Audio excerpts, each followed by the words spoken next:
Hello and welcome everybody to the Jeddah Corniche circuit. This is GPVWC Formula Sprint 2 Round 5.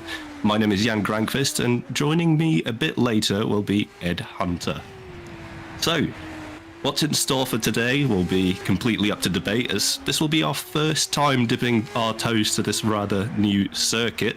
So grab all your popcorn, snacks and drinks, because we're going to have yet another exciting and fast-paced street race coming from the back of last round's Baku Street circuit. Now, some points of interest will likely be turns 1 and 2, as it's a complex section coming off from a race start, so we can expect a bit of wheel banging there perhaps, and of course all the DRS zones will once again play a huge role in today's race. So, now that I've read out through my little commentator's notes that I made, I am now free to commentate anything you like. So pop something in the YouTube chat. You're very welcome to say hello and enjoy this race with me. This qualifying now has gone underway.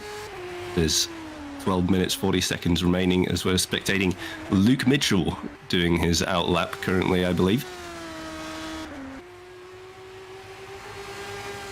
It's a very nice looking Alpha Sierra car here in the night lights of Jeddah, and looks like this again is a purple sector 1. However, that only means nothing at the start of the session, so let's see where the lap times will be after people have put together some solid ones after a minute or so. It's a very fast circuit, this Jeddah, and very complex with like a lot of quick apexes, and the corners seem to come at you at a very short notice, so it's very easy to hit a wall or miss a braking point and realize you're already drifted off far away from the apex. But so far Luke Mitchell seems to be handling this very well. No major mistakes so far. Coming through the final corner, we're about to see the first proper lap of the session. And going over the line, it is a 149.139, just ahead of Maxime Beaulieu, who's only 12 thousandths behind him, with Scott Mitchell, Malm, in P3, only 2/10 behind Luke, and Roy Seifert then following in P4, roughly 6/10 behind. Tom Ely just setting a time right behind him, and now the times are really starting to kick in, with roughly 15 drivers so far. It looks like the field spread seems to be within that 2-second mark. A few drivers seeming to be about 2.5 seconds off the pace. We do expect this, however, from a rather long and new circuit. So it is a very fresh challenge for everyone. Scott Mitchell seemingly on a second attempt, right after his first flying laps, seems to be doing well for himself in Sector 1. Purple by 16 thousandths. Looks very clean so far.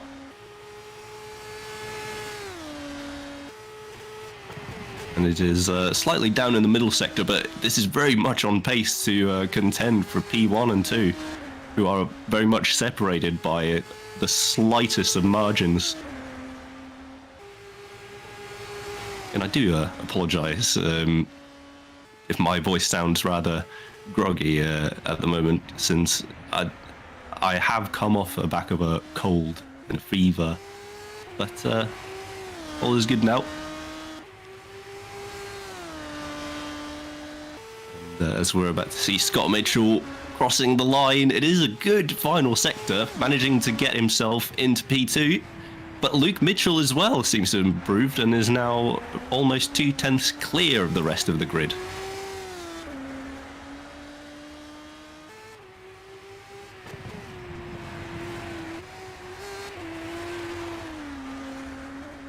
I see a comment from Shimon Frelich calling Jeddah is the greatest street circuit.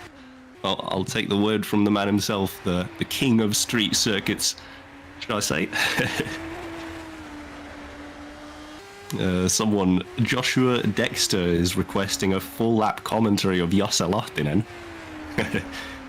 And people seeming to agree that he is indeed the GOAT. And hoping for a massive crash. Well, I certainly do not hope for a massive crash, but in a sense, I think a few people are expecting a few mishaps today, but hopefully nothing of the sort of that magnitude.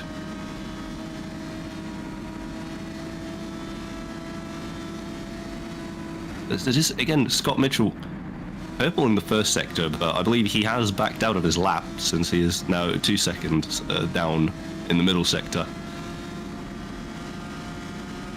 But so far, it looks like the top 10 has solidified into some sort of order now, so I can just read you through quickly. Luke Mitchell in P1 with Scott Mitchell in P2. Maxime Beaulieu still in P3, and Maggio in P4, who I believe has won race 2 of last round, so a very, very promising talent in the GPVWC Academy car. Massimiliano Riboli in P5, Craig Patterson P6, Tom Ely in P7, Piss Chan in P8, Roy Zeifer in P9, and Chris Butcher rounding off the top 10.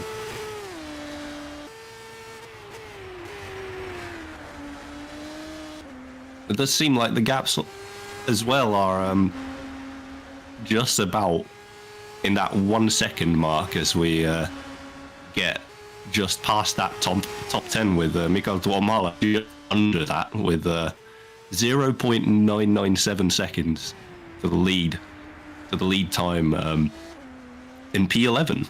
So as long as you can get under that 1 second mark, you're promised pretty much a place in the top 10.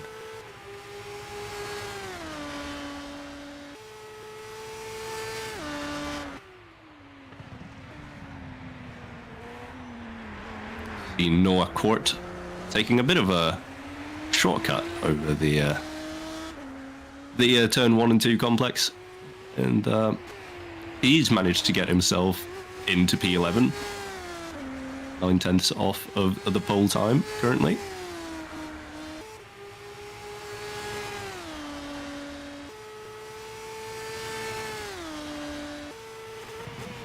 This is Roy Zeifer for Red Ven Racing, looking to improve his time, green in both sectors. So far looking so good, with potentially 3/10 off provisional pole. But of course we'll have to wait and see what the final sector brings to us. But if he can keep it within that range, it'll be quite an improvement. Although that final corner looked pretty slidey, if I do say so. Just what will it be as he comes across the line? It is P7, so he did lose quite a bit of time in that final corner, or final sector. But he still did manage to improve, so that just says how good his first and middle sector was. But if he can manage to nail a lap together, he'd definitely be up there in fighting for top 5 positions.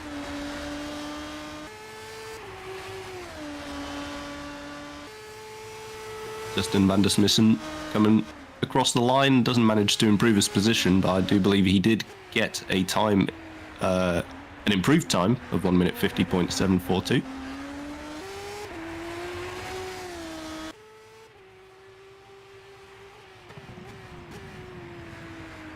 As this is now Florian Hazer for Optiminal Esports in P11.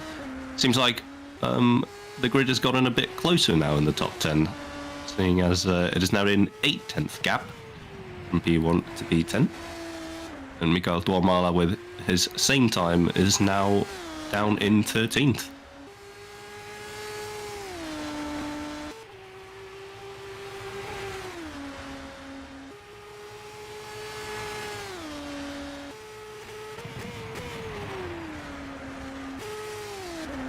Lots of support in the comments coming towards Mitchell.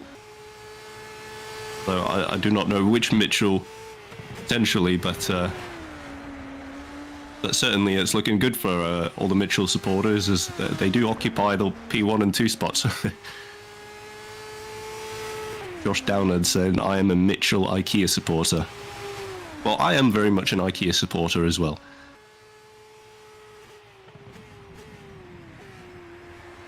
They have very good köttbullar. For all my Swedish fans who know what that is. Köttbullar means meatballs, for all you who didn't know.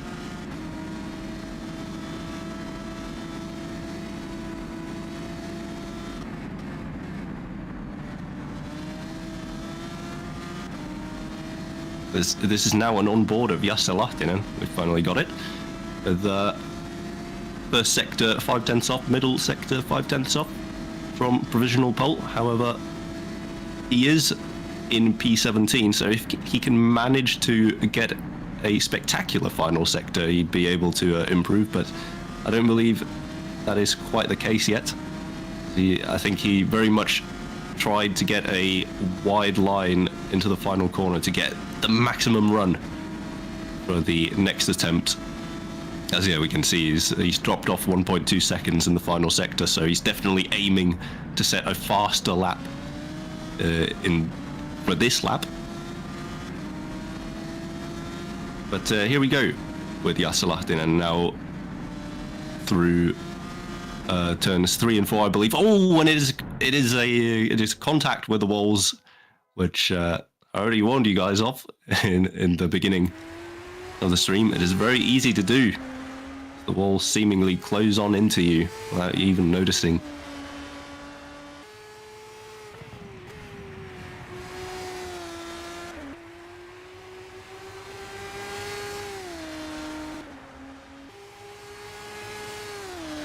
Jope commenting lihapulla, which also means meatballs, but this time in Finnish.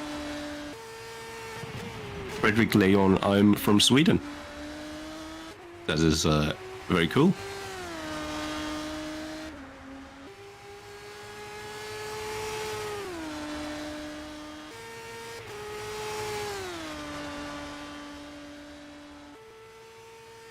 Shimon also cheering on Craig Patterson, as we can see on the screens right now. 2/10 off in both the first and the second sector.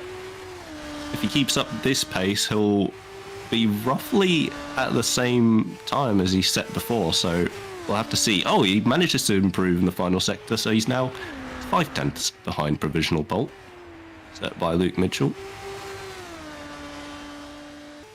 But here he is, the man himself, Luke Mitchell, setting yet another purple first sector. We'll see where this lap goes, but from the looks of things, this could really be a flyer.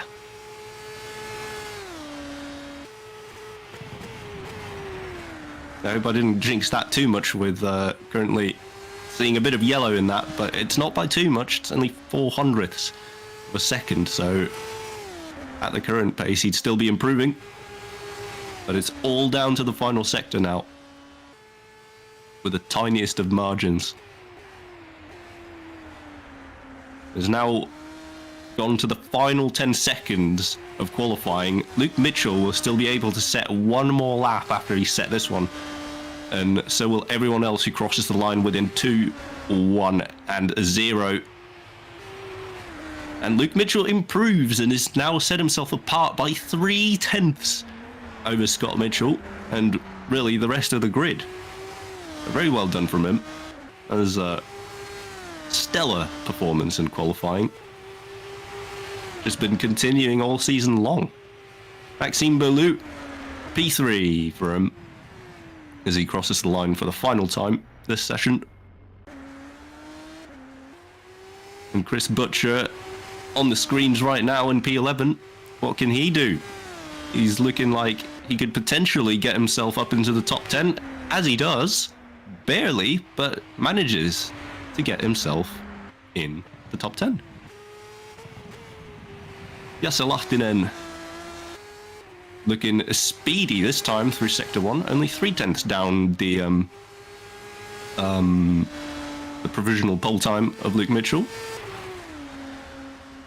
So let's see what this can bring him. He's down in P19 currently, but he could very well see himself jump up into the top 10, whether he can keep his gap, his delta to the provisional pole under that 1 second. Again, it really seems to be tightening there in that 1 second mark.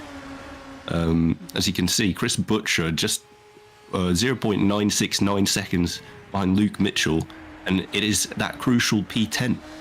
And everyone around him is only a few hundredths separated.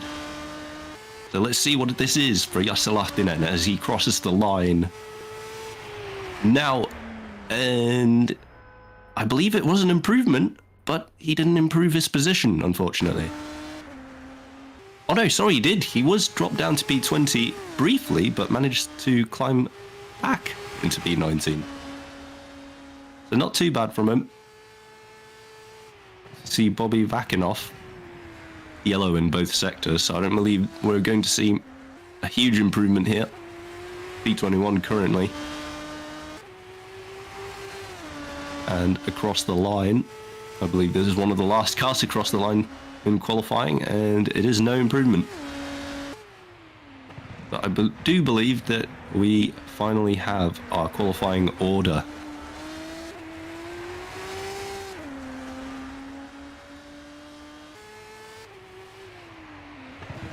So, here we have Luke Mitchell in pole position, separated by 0.3 over the rest of the grid, with Scott Mitchell taking P2, Maxime Berlou in P3, Alessandro Maggio in P4, very impressive.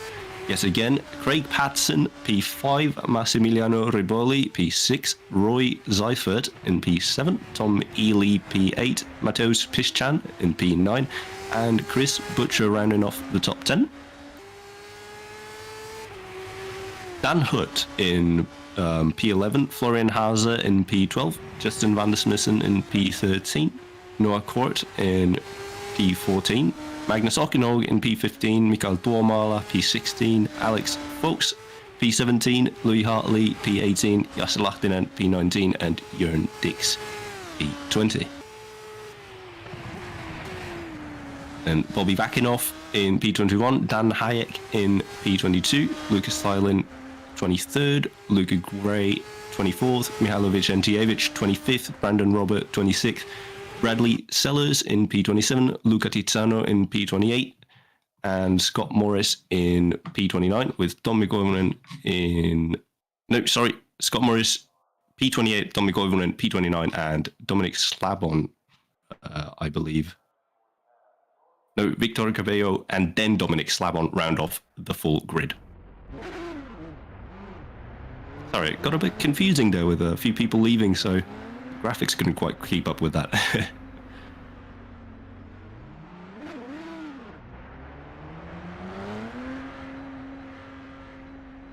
But yeah, a very interesting qualifying session indeed, and a very dominant effort from Luke Mitchell so far, but we'll have to see what that translates to in the race. But for now, I'll be taking a slight break before we rejoin at the end of warm-up.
Hello and welcome back to the Jeddah Corniche circuit in Saudi Arabia for round 5 of the 2022 Formula Sprint 2 GPVWC Championship. My name is Edward Hunter, but you can call me Ed. And alongside me is our wonderful driver, but also a superb commentator, Jan Granqvist, who has done me a big favour and taken you through qualifying. Very exciting qualifying, I'm sure, with the two Mitchell brothers. Of course, Luke Mitchell, championship leader, heading off his brother Scott Mitchell-Malm. Then very congested behind with Bulio in third and Alessandro Maggio, winner in race 2 in Baku last time out, getting himself onto the second row, which should set him up very, very nice. We've seen exactly what he can do in Academy. So he's hoping to get a good result in race 1 here as well. In Academy, we called him a bit of a race 1 merchant because in the race 2, something would always happen to Alessandro. But yeah, any other thoughts on qualifying, Jan? And hello, by the way, as we see Bulio having a few spins there. Oh, no, it's not Bulio. I think it's Filing. Having a bit of fun in the main straight. But yeah, hello. Great to have you here now, finally, Ed. And you've got someone to talk to. Happy days. Yeah, happy days. But yeah, for sure, it was a nice quali indeed. Very interesting to see this time out. For a lot of the season, we were seeing gaps within, let's say, half a second for the top 10, maybe for most of the tracks. But here, the gaps seem to be a bit larger, which you could say it's potentially because it's a new circuit, people are taking their time to learn it, or it's just that hard of a track. Yes, exactly. It's very, very high speed with a lot of corners that you arrive at sort of a high entry speed, and you're sort of going to carry that speed through these entire sort of sections. It's almost like the whole track is like a roller coaster with the only really tight chicanes are maybe 1 and 2, I think, with a couple of points where you have to brake quite hard, like turn 27, the final corner, which is where the one of the DRS detection zones is, and of course turn 13, that big hairpin. So we'll have to see then as we move in to the grid to get rid for the first of our 2 races then. And a reminder, you need to finish in the top 15 to get in reverse grid contention and of course to score points. Of course, with race 2 being pretty much a reverse grid for everyone apart from our random lucky pole winner of the lottery. Is from like 10th to 15th, if I remember correctly, Jan. So yeah, it's going to be really lots of slipstreaming, and I imagine if the history of this circuit is anything to go by, and it's very, very short history, admittedly, lots of crashes. For sure. It's one of those tracks, again, a street circuit, fast-paced one that we've seen in Baku. Anything could happen. Yeah, let's just hope we don't have a missile strike. But it is virtual Saudi Arabia, so there's no actual war going on here. No crimes being committed, thankfully. But well, apart from what the drivers are doing, which we're about to see now. So as Luke Mitchell leads the field away, let's take you through the starting grid here for race 1 here at Jeddah Corniche. And Scott Mitchell-Malm having a little think to turn on just to practice for the race, but they will take up the front row for Alfa Sierra and King's Racing. Then it's Maxime Bulio, Alessandro Maggio, winner last time out, that occupy the second row. Row 3, it's Craig Patterson and Massimiliano Riboli, of course, Luke Mitchell's teammate, looking to get more points for Alfa Sierra. Roy Seifert, second in the championship, 7th on the grid, ahead of Tom Ely. So good for Priority 1 to both be in the top 6, top 7 there. Matthias Pizzican will start 9th for Reading Game, ahead of Chris Butcher.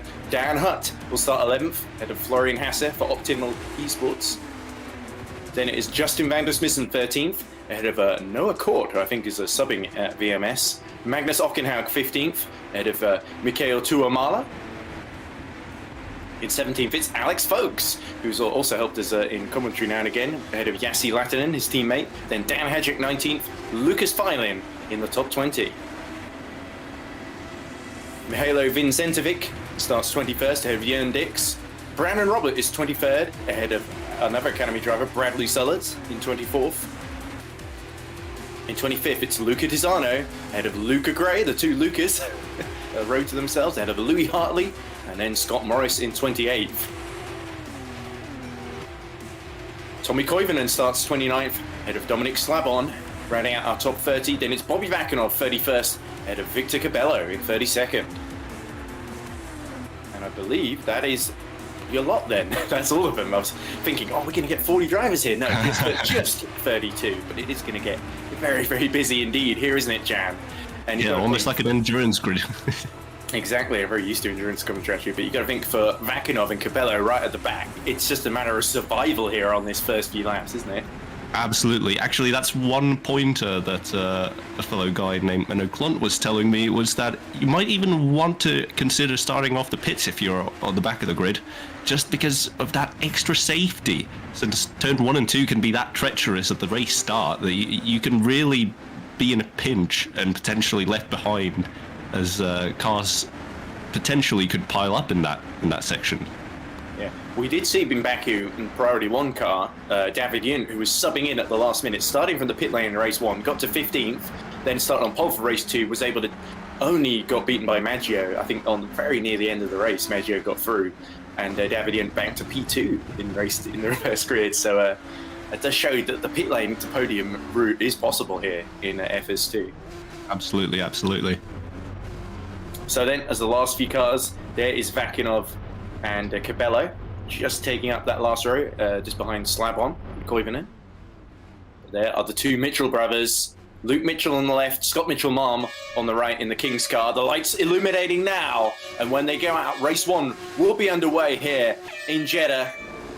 Oh, and it's a good getaway from Luke Mitchell, but also Maggio breaking clean away from Bulio in third position, and Maggio might even go for P2 here, but Scott Mitchell-Mom was rehearsing that on the formation lap, and he's through into the lead past Scott Mitchell, and can Maggio sneak away past here as well? Oh, I don't think he's going to be quite able to do it. Luke Mitchell's going to hang it around the outside here, but Maggio going full blast as they go through the second set of chicanes and overcoming the championship leader, and can Maxime Bulio follow him through too here? Oh, not quite, but a dramatic start there, Jan. Beautiful for Scott Mitchell-Mom and Maggio. They take the top 2 positions. Absolutely. We're very much seeing a rather cautious turn 1 and 2 from the midfield.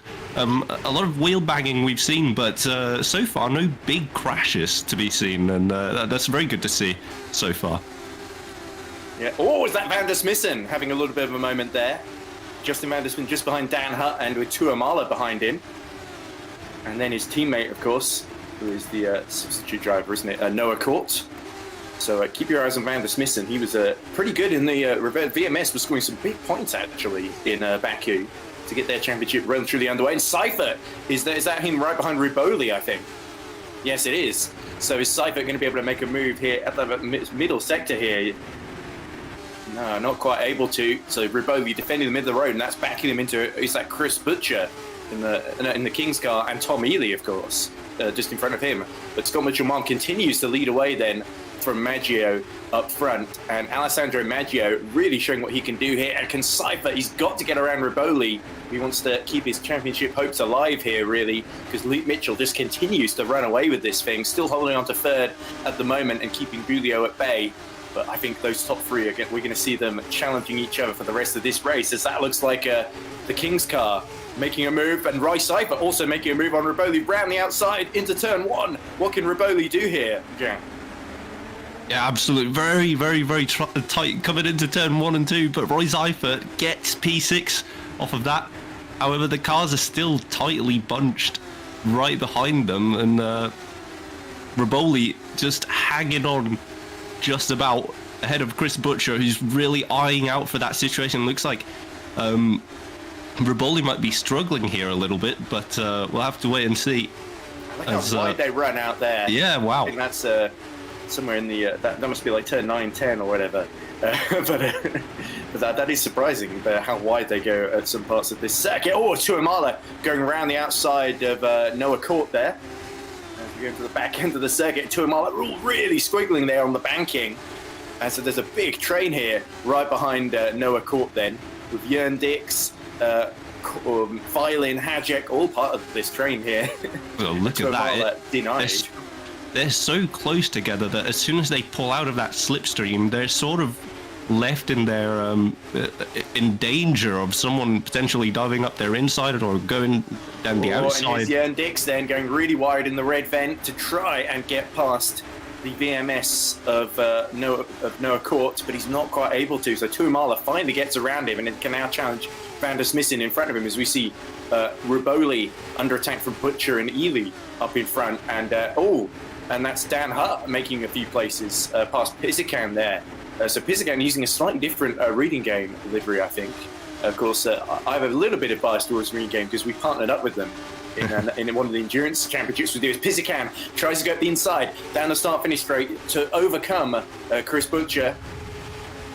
This is going to have to break late here, isn't he? And he's not quite able to do so. So Chris Butcher through round the outside. Oh, it's Tom Ely, sorry. That's Tom Ely. Sorry. Completely confused. Butcher is, of course, ahead of them in the King's car. Very similar looking liveries with the blue and yellow, but yeah, it's very much Tom Ely in P10. Mikael Tuomala ahead of this. Yellow is pretty rare livery colour, so in my defence there. But yeah, definitely. Oh, and look at this Tuomala, and now he's ahead, struggling to keep Noah Court behind him then in that VMS. And look at the traction on exit being so poor out of some of these corners. Meanwhile, Mitchell Malm 1.5 ahead of Maggio, and that was a bit marginal there. They nearly got backed into the KK of filing there. I'm not sure you saw that, but I think Mikael Tuomala actually lost the rear and hit the wall slightly there, but didn't seem to get any front wing damage, but potentially could have bent his steering with that. Oh, and just enough space there for Magnus Ockenhaug to squeeze through there past Justin van der Smissen. So good opportunism there from Ockenhaug, but now that hot performance car is going to create a giant hole in the air for van der Smissen to potentially go back through, unless Tuomala has anything to say about that. Yeah, it's a big gap now forming in that P11, P12. This is, of course, where that magical 15th place is that currently Noah Court holds on, but he's right behind Tuomala as we go in the middle of Sector 3 here. This is the last corner we're coming up to then. Yep, critical points here to be given for these drivers. Oh, and Justin van der Smissen almost hits the back there as we go into 10 laps remaining, so we're into lap 4 now. But van der Smissen getting very close to the back then of Ockenhaug. As Seifert now he's in 6th. He wants 5th off of Craig Patterson in the priority 1. Oh, and Seifert nearly the wall. No. Oh, good save there from Roy Seifert. That is impressive. But that's going to lose him time and potentially put him back into the clutches of Ruboli, which he really didn't want. Ruboli, thankfully for Seifert, has got his hands full of Chris Butcher in the King's car all over the back of him. So some great fights going on here. But Luke Mitchell not closing in on Maggio as much as maybe some of us would have. I'm not surprised at all seeing Maggio do that in Academy, of course. But honestly, that is very impressive from Maggio stepping up in the GPV Academy team and is currently in P2 ahead of our championship leader. Malm, he's separating the two of them because we saw in Baku the pair slipstream each other and Luke Mitchell attacked really late in the race and was able to get through in race 1. And then a similar story again in race 2 as van der Smissen lines up for an attack on Ockenhaug ahead of him. Oh, and look at how close he's getting to the back so he can cut to the inside at the earliest possible opportunity. But Ockenhaug really seeing that coming, and the hot performance car. We saw Dan start, I think, P2 in race 2 in Baku, and was able to hold on to that position for quite a while until there was a collision, I think, with Piskazan. Look how wide again van der Smissen in the toe of Ockenhaug. And Tuomala's got to be careful not to trip over the pair of them, really, because I think he's got enough pace to stay with them as we see a move further back then. And that looks like Jörn Dix having another go at Noah Court for that reverse grid pole not reverse grid pole, but that final point then in 15th. And again, just moving around in the mirrors, and Jörn Dix not able to overcome the VMS driver. Yeah, I know Magnus Ockenhaug personally, the leader of this current train right now. He's learned most of his moves through rallycross, so he's known to be very aggressive there, but he seems to be holding his own very well. Look, Tuomala going right to the racing line there, letting those two squabble it out. But Ockenhaug, those rallycross lines, he's not had to use too many of them so far, but whatever he's doing, it's certainly working. There's no way that van der Smissen can find back through at the current moment. But then, there's the rallycross line. There it is. They're speaking. It's a classic hot performance car antics there. As we see lap 5 begin, and wide goes Ockenhaug, and that could be the opportunity then for van der Smissen to line up there's no room. There's absolutely no room. And he almost tags him around there. So this is going to end in tears if they're not careful. 4 wide, and that's Tuomala going for the inside on van der Smissen. The two VMSs side by side then. My God. Court trying to go around the outside, and he's going to get stranded here. There's no way through. And now that looks like one of the a Tajek, I think, getting involved in this with Dix behind, just in front of them. Magnus definitely struggling a bit here pace-wise, but he's putting an absolute show for us. Yeah, it's just this is what we call immovable object action here. It's up the inside goes, that's Cypher past Craig Patterson, then up into the top 5 there. Very incisive move. And Patterson, I think, couldn't really do too much to keep that one at bay. Roy Cypher was coming through, like it or not. But anyway, the VMSs really need to be careful not to blow what's potentially a great starting position in race 2 here by running into each other. As we see, is that Patterson still fighting with Cypher, actually. Up ahead, and the VMS is going side by side once more. Can Noah Court get past Justin van der Smissen there? Indeed he can. So van der Smissen sort of led him, I want to say led him through there, but he was sort of not fighting the inside too much and hoping to slipstream back down the straight as Cypher continues to squabble away with Patterson, and Patterson is run out of road there at the apex of turn 2, but again Cypher, that's his bogey corner on this track, isn't it? And we see it costing him so much. Patterson is going to swing around the outside here, side by side. They're still too wide as they go into turns 5 and 6 there. Oh, that is risky, but yeah, as you say, his bogey corner, it seems like he just loses all rear traction coming out of there, and it's almost cost him. Licking his lips, Butcher here to make mincemeat out of these two if they keep squabbling away like this, isn't he? Yeah, for sure. Yeah, that's a terrible pun, I just realised. Butcher and meat. But anyway, here's Hajek in the reading game. Have to get into 2 top 10 finishes in Baku. Now trying to get into the top 15 here. That's Ockenhaug. He's trying to go round the outside. Looks like Tuamala's found a way through as well. And Ockenhaug is putting up great defense. Now finds himself swamped from both sides because that's Filin as well. Filin, who we remember from San Marino, putting in that brilliant move for the top 2, wasn't it? Yeah, he was very impressive there in round 1. And he's sort of had a few off races, I think, recently. Baku was not a great track for him. I think he openly said he hates the Baku street circuit. So street circuits seem to be the Achilles heel of Filin, but he's doing a little bit better here in Saudi Arabia, just fighting for that top 15 with Hajek, who's keeping him at bay at the moment. So this is a very important fight in the context of race 2. But for Ockenhaug, he's going to fight and hold on to that 14th place for as long as he can, as we see yellow in the first sector, Jack. Yep, absolutely. That yellow seems to have disappeared briefly, but meanwhile, up front, as these guys continue to squabble away, Hajek looks for the inside on Ockenhaug, and he's through! Oh, and almost squeezes Magnus Ockenhaug into the wall there, and they're still going to be side by side. It's 2 rows of 2 then as they cross the start-finish line, with Tuamala fighting Van der Smissen and getting through around the outside there, and immediately pulling to the inside. It's almost like watching NASCAR as they keep pulling in and out of their slipstream. It reminds me of Formula E, this pack racing that we keep seeing from Formula E as well. That's very true. The last couple of races in Berlin and Sao Paulo as well, where it almost feels like no one wants to lead because they can just save energy, or in this case fuel, behind one another and to stay in the slipstream and then just blow it all in the final couple of laps. But we are approaching the end, so no wonder it's heating up. Meanwhile, the gap in the lead, 2.5 seconds separate Scott Mitchell-Malm from Alessandro Maggio. And then Luke Mitchell about 2 tenths then behind Maggio, so starting to mount a late challenge for P2 then. Crucial points on the table for Mitchell, but Maggio, he's got something to prove, hasn't he? He's the leading academy driver, and he's proving he can cut it at the very top level in FS2 against the 2 Mitchell brothers, who are very much class of the field, at least when as far as race 1's are concerned, but street circuits, it would seem. Yep, this is very impressive from a newcomer coming into the GPV Academy team. I can tell you, the last time we've seen someone do this well in the Academy team, they've gone straight up the ladder. Oh, and here comes Jern Dix then. Is that Jern Dix getting through on Dan Hajek and taking that top 16 away? So Filin has been able to get through then. So Filin holds that final point, and who is that? Is that Louis Hartley making a move on Hajek at the inside, and Hartley spins and he collects Hajek, and Tizano does well to avoid the penalty. No, it's Vakanov, that avoids them there, and that's a Court who seems to have gotten an incident himself there. But I'm not sure. I think Hartley was being a bit optimistic there, and I imagine Tom Dillon, team principal of Reading Game, is not going to be best pleased to see a Hajek spun around there. As through around the outside, it looks like Hartley isn't done with him yet, is he? And there we go, Hajek. Pretty circumspect there on the entry to the last couple of corners there. Yeah, for sure. It's fair to say it could have been a lot worse, though. It seems like they've escaped without too much damage. So look at the gap. They've certainly lost a lot of time. Isn't it?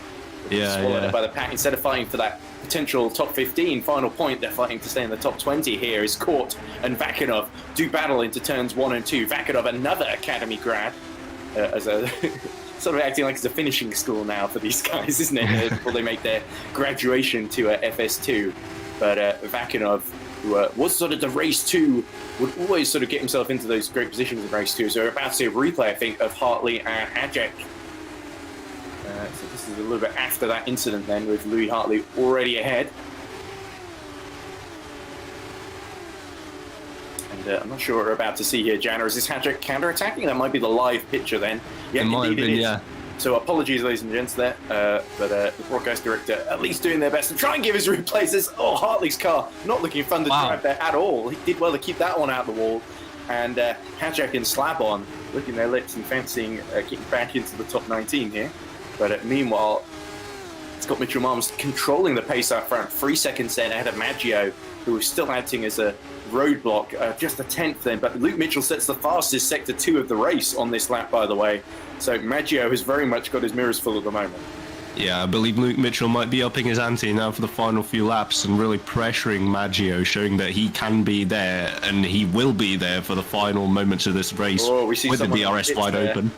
That looks like Scott Morris then in the RNG car, so looks like he will be our first and potentially sole retirement, although he's saying that there's still a few more laps to go. But look at Maggio pushing to keep Luke Mitchell at bay, and this is going to be the real test for him now. He's made a great start, been able to get into that second position, but Luke Mitchell, an absolutely top draw, top probably driver here in FS2. He won't get a more stern challenge than this as Vakinov and Court continue to squabble with one another, and this time Vakinov pushed back into 18th place. So where do you think the best opportunity then for Mitchell? Where is he going to push? It's got to be into turn 1 and 2, isn't it? But he can't leave it until the final lap because then it'll be too late, right, surely? That's it. I'm thinking, obviously, with my limited knowledge of the Jeddah circuit, the back straight, the straight before turn 1 and 2. So 26, are the biggest. Then. Yeah, 26, 27. I believe there with the DRS wide open, he could have a chance. But again, it's going to be very much a game of chess. Whether you leave it to the last lap or whether you take it from him just before.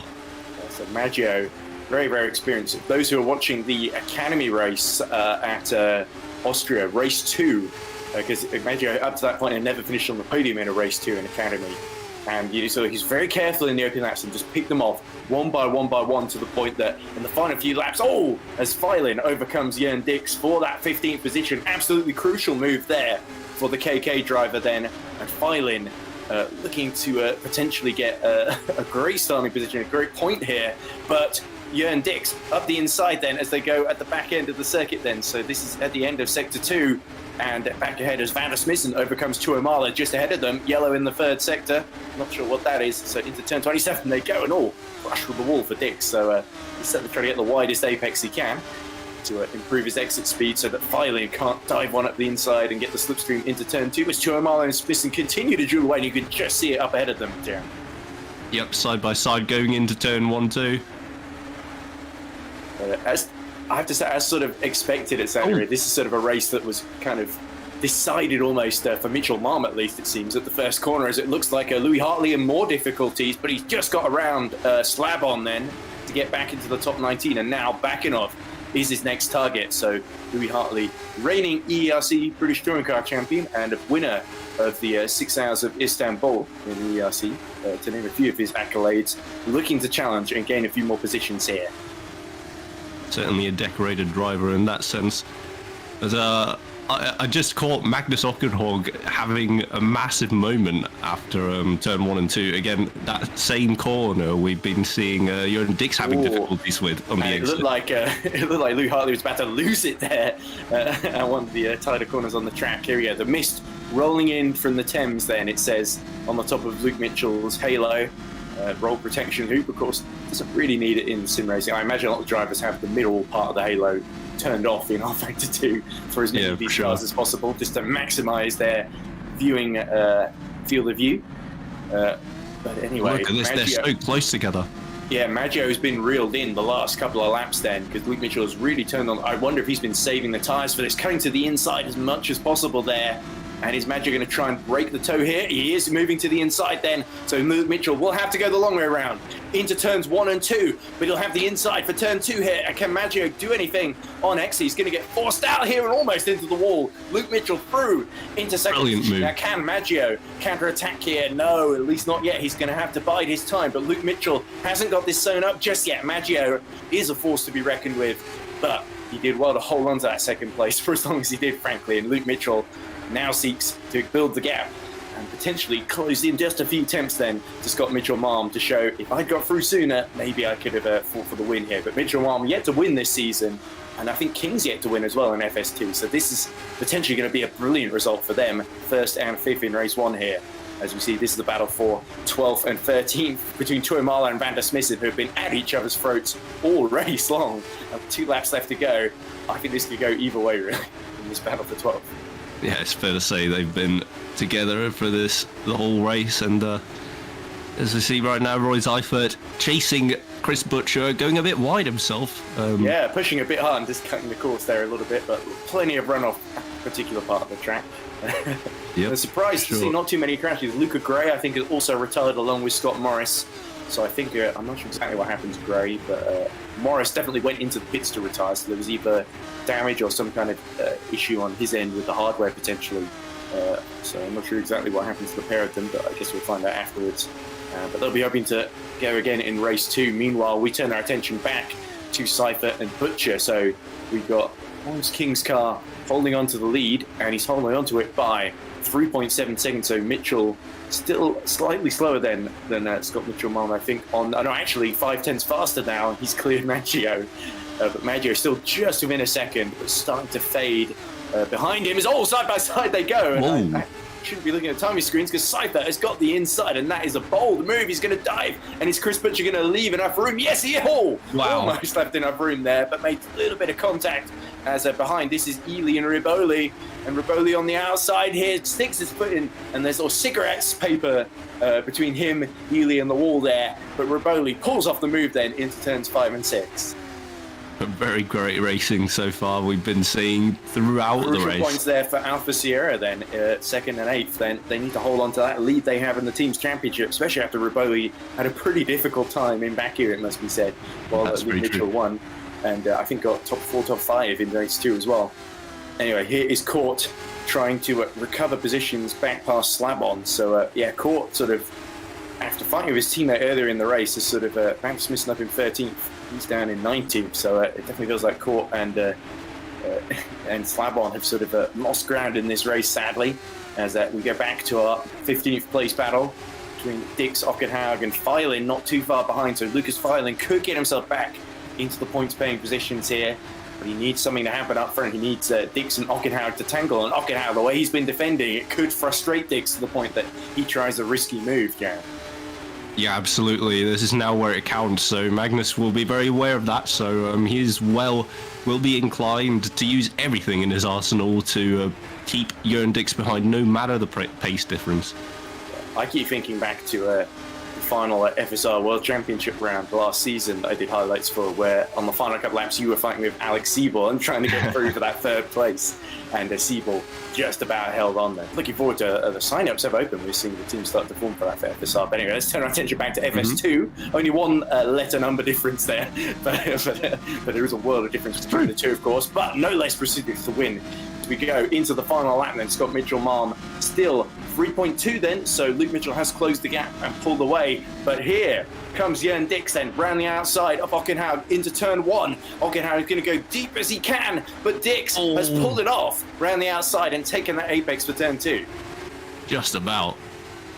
Yes, that's 14th place, so Feilin now has got a clear run at Ockenhaug, because we see a couple of position changes behind then. This is Seifert still squabbling away with Butcher, with Patterson just about losing touch. I think this is probably the closest battle on track, and just a couple of tenths between the pair. And Seifert, he's not got much time then to complete this move on Chris Butcher, but Butcher is going to be putting the anchors out and defending as hard as he can, especially when we go down the run down to the line. It could really come to that run to the finish then in the drag race. And Seifert not if he does that. Nope, yeah, so commentator's curse then. It's not going to come down to a drag race after all. And Chris Butcher breathes, at least for now, a sigh of relief. Yeah, and he's still about 4/10, however, there's very much still Luke Mitchell, by the way, distance. going for fastest lap. He's got it at the moment, 1:49.9, so it's another purple middle sector, 33.2. But I think it's come just that little bit too late. The lead for Mitchell Malm, having made that start and made hay while the sun shone. He's done everything he needed to do, hasn't he? Yeah, for sure. I think it was a bit of a tactical decision for Luke to just make sure he gets that P2 of Maggio. And Seifert does the switchback, tries to sell a dummy on Chris Butcher, but Chris Butcher doesn't do it. And here's his teammate, Scott Mitchell-Malm, to take victory here in race 1 in Saudi Arabia. And the Kings reign in the kingdom of oil. Very well.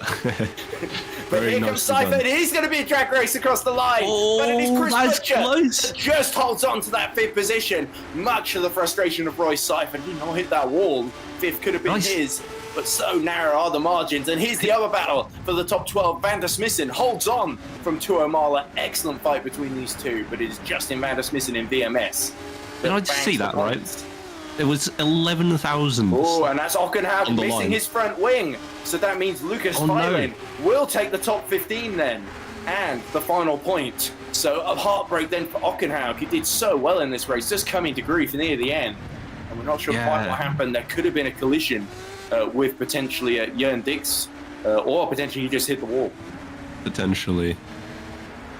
But we'll have to imagine what happened, I'm afraid, because I'm not sure the replays are working on our end, sadly. But wow, that was a fun race one. I did not expect to see that start and everything that followed after that, because that really shaped how the race played out, didn't it, Jan? Perfect start for Mitchell Malm and indeed for Maggio. Let's not forget, still doing well to finish on the podium. Yes, honestly, that went completely against my expectations. A very clean race, as opposed to what I would have thought. And as well, Luke Mitchell, with his dominant margin in qualifying, he didn't manage to quite translate that into the race. Yeah, 2.7 and got them over the line then. So he did take basically a second out of his brother once he got past Maggio. But you can't win the race at the start. You can certainly lose it. And that's the case for Luke Mitchell just now. But anyway, shall we have a look at the final results then before we move on to race 2? And we indeed have got the draw going on at the moment to decide who is going to take pole position for race 2. But there we go then. Confirmation. Scott Mitchell-Malm takes his first FS2 win of the season in a great for opening round for Kings then here in Saudi Arabia. 1st and 5th for them. Luke Mitchell recovers to 2nd after a difficult start. Had to hold off Bulio and then pass Maggio, who did well to hold on to that 3rd position. He's certainly the fly in the ointment, Alessandro Maggio, which is exactly how he likes it, giving trouble for championship contenders. Maxime Bulio takes a pretty strong top 4. Bit of a quiet race for Bulio. We didn't see too much of him, but the optimal esports driver will be happy with that. Chris Butcher just held on from Roy Seifert over the line. What was the gap in the end, by the way? 0.036 between the pair as they crossed that start-finish line. Then it was Craig Patterson and Tom Ely banking good points for Priority 1. Massimiliano Riboli held off Piskazan to round out the top 10 then. Then in 11th, it's the Hutt performance of Dan Hutt, of course, ahead of Justin Van der Smissen, who was a 10th ahead of Mikael Tuamala. Jørn Dix was 14th. And then in final points paying position went to Lucas Fylen, of course. Then Dominic Slabon, Obi Vakinov, Tommy Koivunen, Bradley Sellers, and the unfortunate Magnus Ockenhaupt losing his front wing, losing that point on the final lap then for some sort of misfortune. Behind him, Mihailos Vincentovic, Noah Court, Victor Capello, Alex Folkes, Louis Hartley after his collision earlier with the reading game car, and then Florian Hasse rounds out top 26. Then it is Brandon Robert, Yasser Lattinen, Luca Tisano, Dan Hajek in the other reading game, of course, after the collision. Then our 2 non-finishers then, Luca Gray and Scott Morris.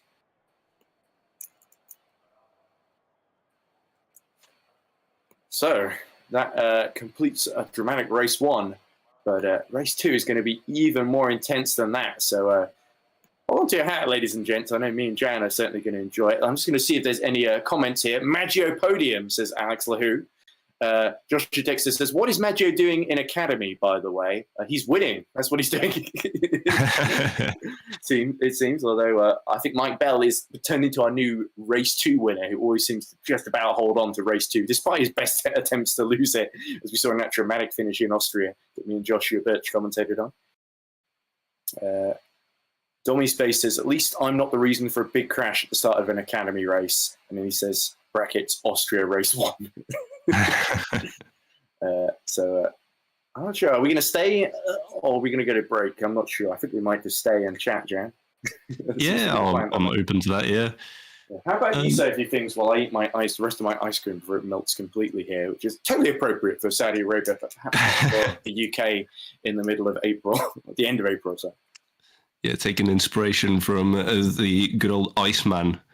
Of course, Kimi Räikkönen in Malaysia, of course. So it's not raining today, so it doesn't quite feel appropriate. We haven't had a red flag here either due to rain, although it would be pretty bizarre. It'll be a cold day in hell before it rains in Saudi Arabia, I guess. Yeah, that's fair. But anyway, so I'm not sure if there's any way to find out. You'll have to keep an eye on this for me, Jan, if anyone announces who gets the draw for the reverse screwed, reverse screwed pole, the random 10 to 15th in race 1, pole for race 2. So that's going to be between Riboli, Folkes, Patterson, Van der Smissen, Court, and Dix, I believe. Yep, I'll be sure to keep my eyes out on that. I've got the order completely mixed up on that, I think, because I think the order got mixed up on my time screen after the finish. So, but I believe Dix did finish 15th, so he's definitely in contention. But the others, I think I may have got wrong there. I'm pretty sure one of the reading games is in contention because I'm pretty sure Piskazan finished 10th, so he's definitely, it's between Piskazan and the end Dix. Oh no, Filen was 15th, so I think Dix was in between. So that's 3 of the drivers that are in contention then, from my memory of the finish in race 1. Sorry, I'm focusing on this ice cream that's melting, and that's why my brain's melting too. Oh my goodness, sort of doing all that go-karting commentary in Milton Keynes, and then it's like back to reality, back to FS2. Although that's still promotion from what I usually commentate on in Academy, technically, in the GPVWC order, in the scheme of things, the natural order. You wouldn't normally be commentating with me, Jan, so I think this is the first time we commentated together, so it's a pleasure to work with you, because I've been a fan of your work, as I alluded to, in other championships too, not just GPVWC. Well, thank you very much. A very, very narrow runner-up to Jake Dennehan in Race of Champions, which was, I think, the last race I commentated on you at the end of last year. Oh, yeah. Dennehan, too busy to commentate with the likes of those, but you at least came over to do an interview, and that's led to your sparkling commentary career alongside Tom Dillon, who sadly is feeling a little bit under the weather, so big shout out to Tom, because he filled in for me while I was doing the go-kart commentary at Milton Keynes with ERC 8 Hours of Abu Dhabi, where mine and Tom's team actually finished in the top 4, even though, due to unforeseen circumstances, the GD3 class didn't count for points because all the McLarens got disconnected and couldn't get back in after qualifying, I think. So, but still, I made an easy run to the top 4, at least.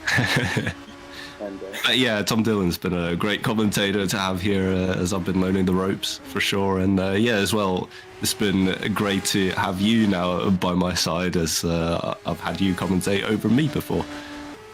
It's weird to think of myself as the old master now, because obviously I did all that work with children at go-karts and also Cub Scouts. So I have a load of. There was one of the Cub Scouts was saying, I'm like 27, and one of them was saying, "Oh, I thought you were 37. You look really old." Maybe it's the mustache and the weird facial hair that I've got going.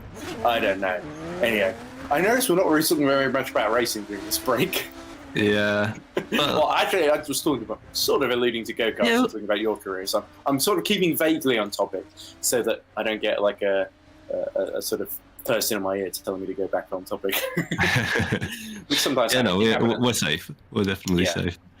But wow, I'm certainly interested in hearing some of the interviews with the likes of the Mitchell brothers and Maggio, but also Maggio, absolutely, yeah. Also, would love to know what happened to Ogden Howard as well in that final lap. I think the only way you can find out, and now that is by asking the man himself. Yeah, exactly. Yeah. And he could lie to us. He could say, "Oh, it was totally not my fault. It fell off on its own," and I believe it. No, I know the man. He is honest to a fault. He even acknowledges himself as a bit of a dive bomb merchant in the iRacing rallycross scene that I know him very much from. But very nice guy. And also Maggio, just I gotta say, so impressive just coming in and driving for the GPV Academy team and getting such a high position in race 1 just shows how quick he is. And sort of reminds me of how I got into GPV as well with the GPV Academy team. And got close to scoring the podium myself as well. And, well, he's got one better then. He's actually he's absolutely done one better. So who knows what we'll see in the future. The Jeddah Corniche circuit did not exist, so... that is also true. Always even more props to him. Giving a big crash in the pit lane. He was another guy, I think, who started commentating on the ERC with us. So, folks, in the KV86 powerhouse, I'm not sure what KV86 refers to or stands for, but folks, he's in exactly the right place to put a new front wing on that for the remaining minute and a half of this warm-up, but I doubt he'll bother. There we go, back in the garage. There we go. So saving the KV86 powerhouse mechanics a bit of a job there. But anyway, so the big questions now, going into race 2 then, are of course, A, who's going to draw on pole position from 10th to 15th. So that, of course, a reminder, it's everyone between Piskazan and Piskazan, Hutt, Van der Smissen, Tuomala, Dix and Filin. That is the guys. It seems to me that Dix is on pole from 14th on the grid. Oh, so the draw has gone Red Ven Racing's way, which is great news for them, especially after Roy Seifert missed out so narrowly on that 5th position to Chris Butcher as well. So yeah, the big question, how much ground can Maggio and the Mitchell brothers, which sounds like the name of a really bad prog rock group, how much ground can they make up in race 2 from 15th, 14th and 13th respectively? And can Jern Dix, with this brilliant opportunity, hold on then from the likes of Filin, Tuomala, Van der Smissen, Hutt, and the reading game of Piskazan? Can he hold on from all of those? Piskazan, of course, as well. Remember, he worked his way up into a podium and then had that collision with Dan Hutt as well. So they're starting right together again for another race 2 here on a street circuit with a very, very long straight. And some quite twisty technical sections as well. So expect fireworks or Piskazan to be in an almighty hurry to pass Dan Hutt as early as possible to avoid that happening. Yeah, that's very true. Piskazan to me has seemed more like a driver with... he's another Academy graduate, of course. He did junior season.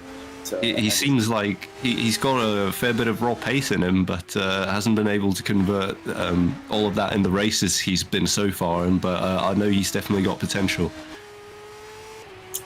Indeed he does, but making good on that potential is another matter. So, by the way, Jan, I was just wondering about FSR.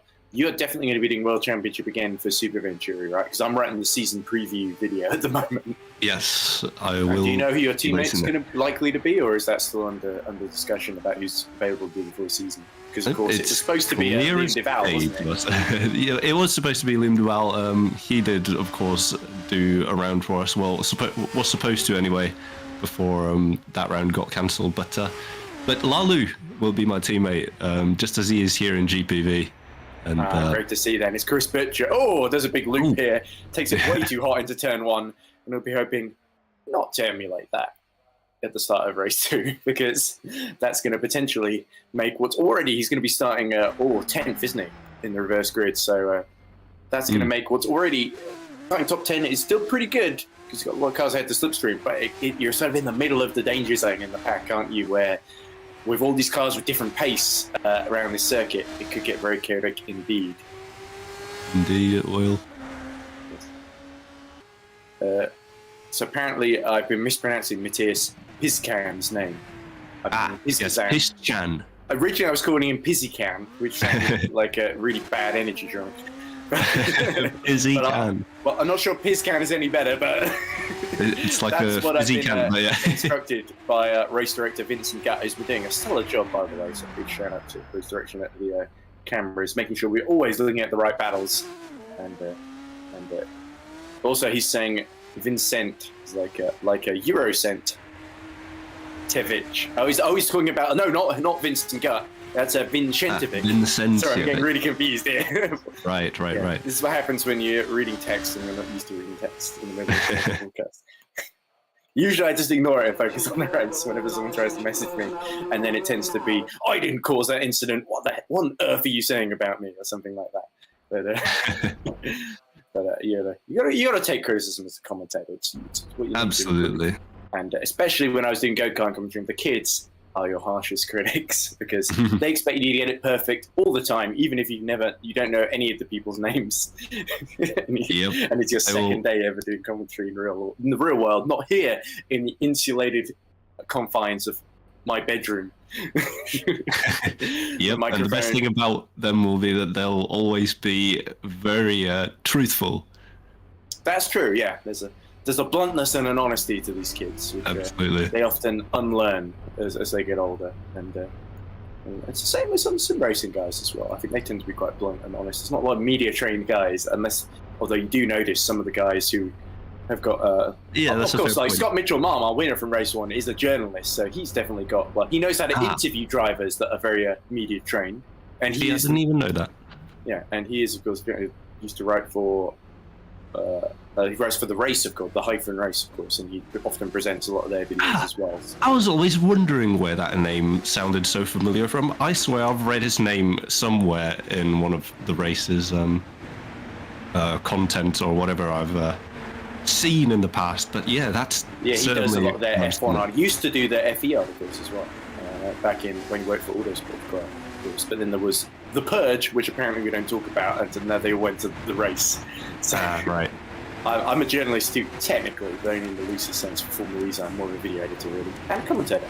Anyway, let's commentate. Jørn Dix on pole position from Mikhail Tuomala as we immediately go to the next race. I'm going to be behind, folks. And then it's Justin van der Spissen, Dan Hut, Matthias Biscam, Massimiliano Riboli, Tom Ely, Craig Patterson rounds up the top 8 from Roy Seifert and Chris Butcher. Then it's Maxime Bouliot in 11th from Maggio, our podium finisher in race 1. He's got a lot of ground to make up in race 2 here. So he's not getting the ideal starting position he had in race 2 in Baku. Luke Mitchell lines up 13th ahead of his brother Scott Mitchell-Malm. So they are running out the top 14. And Lucas Feilin is going to start 15th. So I'm going to presume something has happened there. 16th place will be Dominic Slabon. Then it is Bobby Vakanov, Tommy Koivunen, who seems to be starting from the pit lane. So that is what caused this confusion here. Bradley Sellers will start 19th position on the grid at least, but 18th in the order, I think.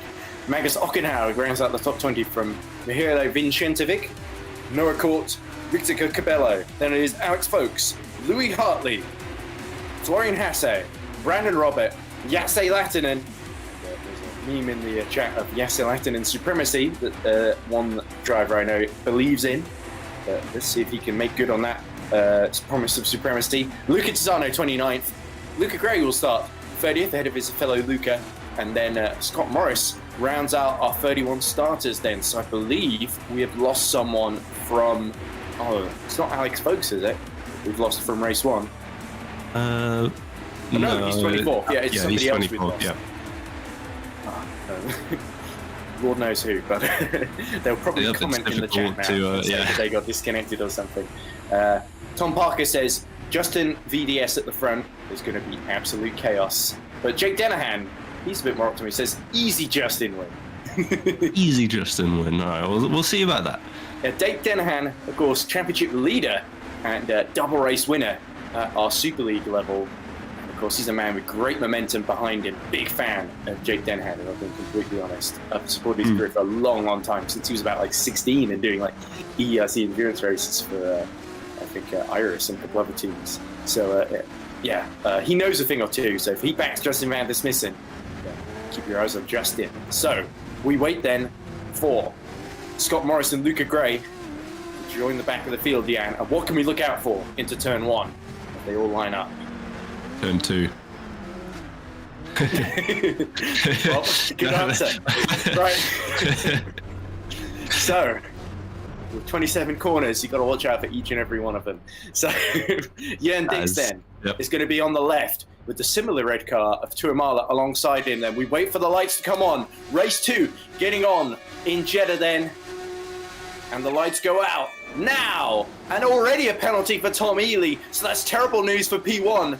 But we see Van der Spissen and Dan Hart going side by side into turn 1. Oh, off track! Oh, no. Goes Koivunen as a big spin then for the bright red car of that was Koivunen, wasn't it? Kadiri's Cap Clay, yep. Koivunen, yep.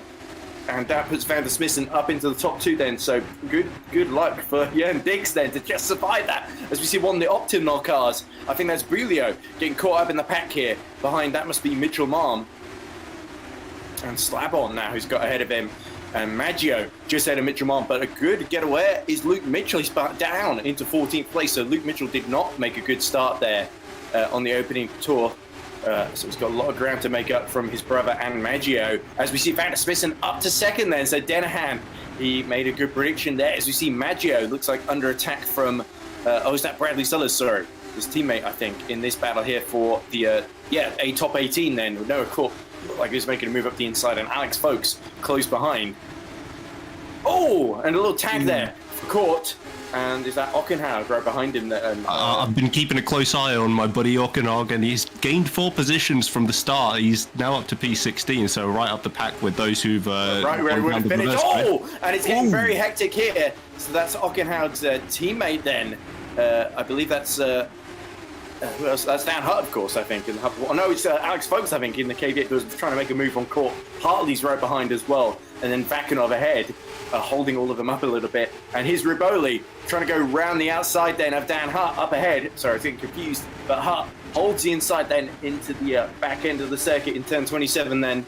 And Hutt sort of forming a train. Pizkan, as I predicted, immediately making a move to get up into the top 3. Try and pull clear before Dan Hutt can slipstream down the straight. As we see Tom Ely going in to serve that penalty, of course, and the Kings cars side by side, Butcher and Mitchell Malm with Maggio through ahead and mixed up in between them.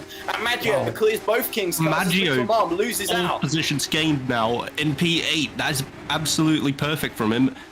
Scott Mitchell Malm for a moment there was hanging on to P10, but now has lost the position to Chris Butcher, who's now in P10. I think Butcher was trying to let Mitchell Malm through there, and they messed it up and lost positions to Bulio and Maggio. So there was a coming together there for set. Oh, and Ride goes Dan Hutt, which is music to the eyes and ears of Massimiliano Riboli, who takes the inside, who takes that top 4 position. And Dan Hutt will be ruining that mistake now. He's got to hold on to the top 5 from Cypher and Patterson, keeping him close company behind. Then there's a little gap to Maggio, who's absolutely going to be a danger man. Keep your eyes on Alessandro Maggio, who's going to rapidly catch, I predict, up to the back of Craig Patterson. Absolutely. Maggio now in the perfect situation for himself. Couldn't have asked for a better start, being ahead by 2 positions from his closest contender of Scott Mitchell Malm from race 1. So he's absolutely loving this right now. Yep, the gap up front. 2 seconds, just under 2 seconds between Jörn Dix and Justin Van der Smissen. So Jörn from pole position after we saw that red, it was Koivunen, just absolutely flying into turn 1 and getting it all wrong, has made the most of that gap, as we saw Scott Mitchell Malm do in race 2. As that Dan Hutt getting back ahead of Massimiliano Riboli. There we go into the final corner. So Riboli getting slipstream and Dan Hutt recovering beautifully there. And now we see Bussycam getting worried because he doesn't want Dan Hutt to attack him again. New fastest lap of the race, 151.0 from Jörn Dix, who's pushing to keep Justin Van der Smissen behind. Bussycam just having to cut across the front of Dan Hutt then into turn 1. Meanwhile, it's all getting hectic. Here's Luke Mitchell holding up the train of cars behind, hit by Dominic Slabon, and then it is Ockenhaug there, and is that Phelan getting through? Yeah, Magnus, I believe, braking and moving a bit under braking potentially. There's a very risky looking line, but the problem is they all got bunched up because Mitchell was going around the outside of all of them, so they couldn't take the line they really wanted to. As Bobby Vakanov gets it slightly wrong and finds Noah Court sliding up the inside of him. Yeah, so far so clean from these guys, which is obviously good to see. Apart from the first corner, remarkably clean race 2 so far. So yep. I only got to think when Maggio, Mitchell Malm, and Luke Mitchell start catching their way through the pack, it will get very, very interesting indeed. That's Who very knows? true. Maybe Luke Mitchell won't have things his own way. That was certainly the way for most of race 1. As who is this? This is Cypher closing in on the back of Riboli. So because Riboli wasn't able to clear Dan Hutt, that's put him into the clutches of second place man in the championship, Cypher. So Cypher has really got to clear Riboli. Riboli could really help Luke Mitchell out here by keeping Cypher at bay. But Cypher looks very, very rapid indeed. I think Riboli is slightly under pressure here. That's very true, but I'm looking now at the Maggio situation, and things are looking good for both Maggio and Scott Mitchell. As Scott Mitchell is now finally gotten right in Craig P9 Patterson already. Sorry to cut across you there, Jan, but Magic Man Maggio, as we call him in Academy, bringing that magic to FS2 once more. It never goes away, no matter what category he's in, it seems. But here we go. Back of Massimiliano Riboli, facing back towards Roy Seifert. Seifert goes towards the outside, moves around the middle. Maggio making a move up the inside of Craig Patterson. Oh! And Seifert gets it wrong into turn 2. That's where he was having all sorts of trouble. This could be his chance. And Maggio sees the heavens open up in front of him and slides through. Very opportunistic there. So Seifert, it's a rerun of race 2 that I think Riboli kind of cut him across. I think Seifert won't be happy at the end of this race with Riboli's defensive manoeuvre there. Perhaps not, but Maggio will be loving this. Maggio eyed that situation perfectly and took his chance as it arrived and is now up to P6.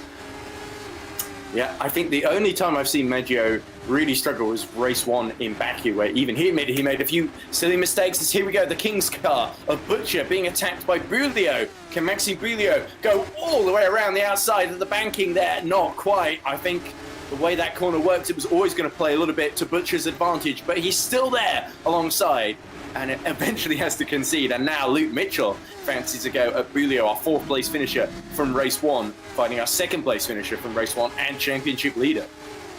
Seems like Luke Mitchell is losing ground a lot to his fellow rivals like Scott Mitchell and Maggio. Luke seemingly just can't progress as quickly through the field. Indeed, but of course, I think it may just be a case of Luke Mitchell, with the lead he's got, what he really can't afford is to crash out of this race and not score any points whatsoever. As we see Maggio fighting Riboli and getting through for 5th position, as we're looking at Slab-on, trying to make a cheeky move around the outside of Luke Mitchell. But Maggio already into the top 5 then. That must have been a good move there. But Riboli really struggling in this race, and now back into the clutches of Seifert. Absolutely, but again, to go back to that point of Luke Mitchell. And that's Bulio hitting the back, and now Slab-on. Very bad for Slab-on. Caught up with the concertina effect there, almost hit the back of Luke Mitchell there.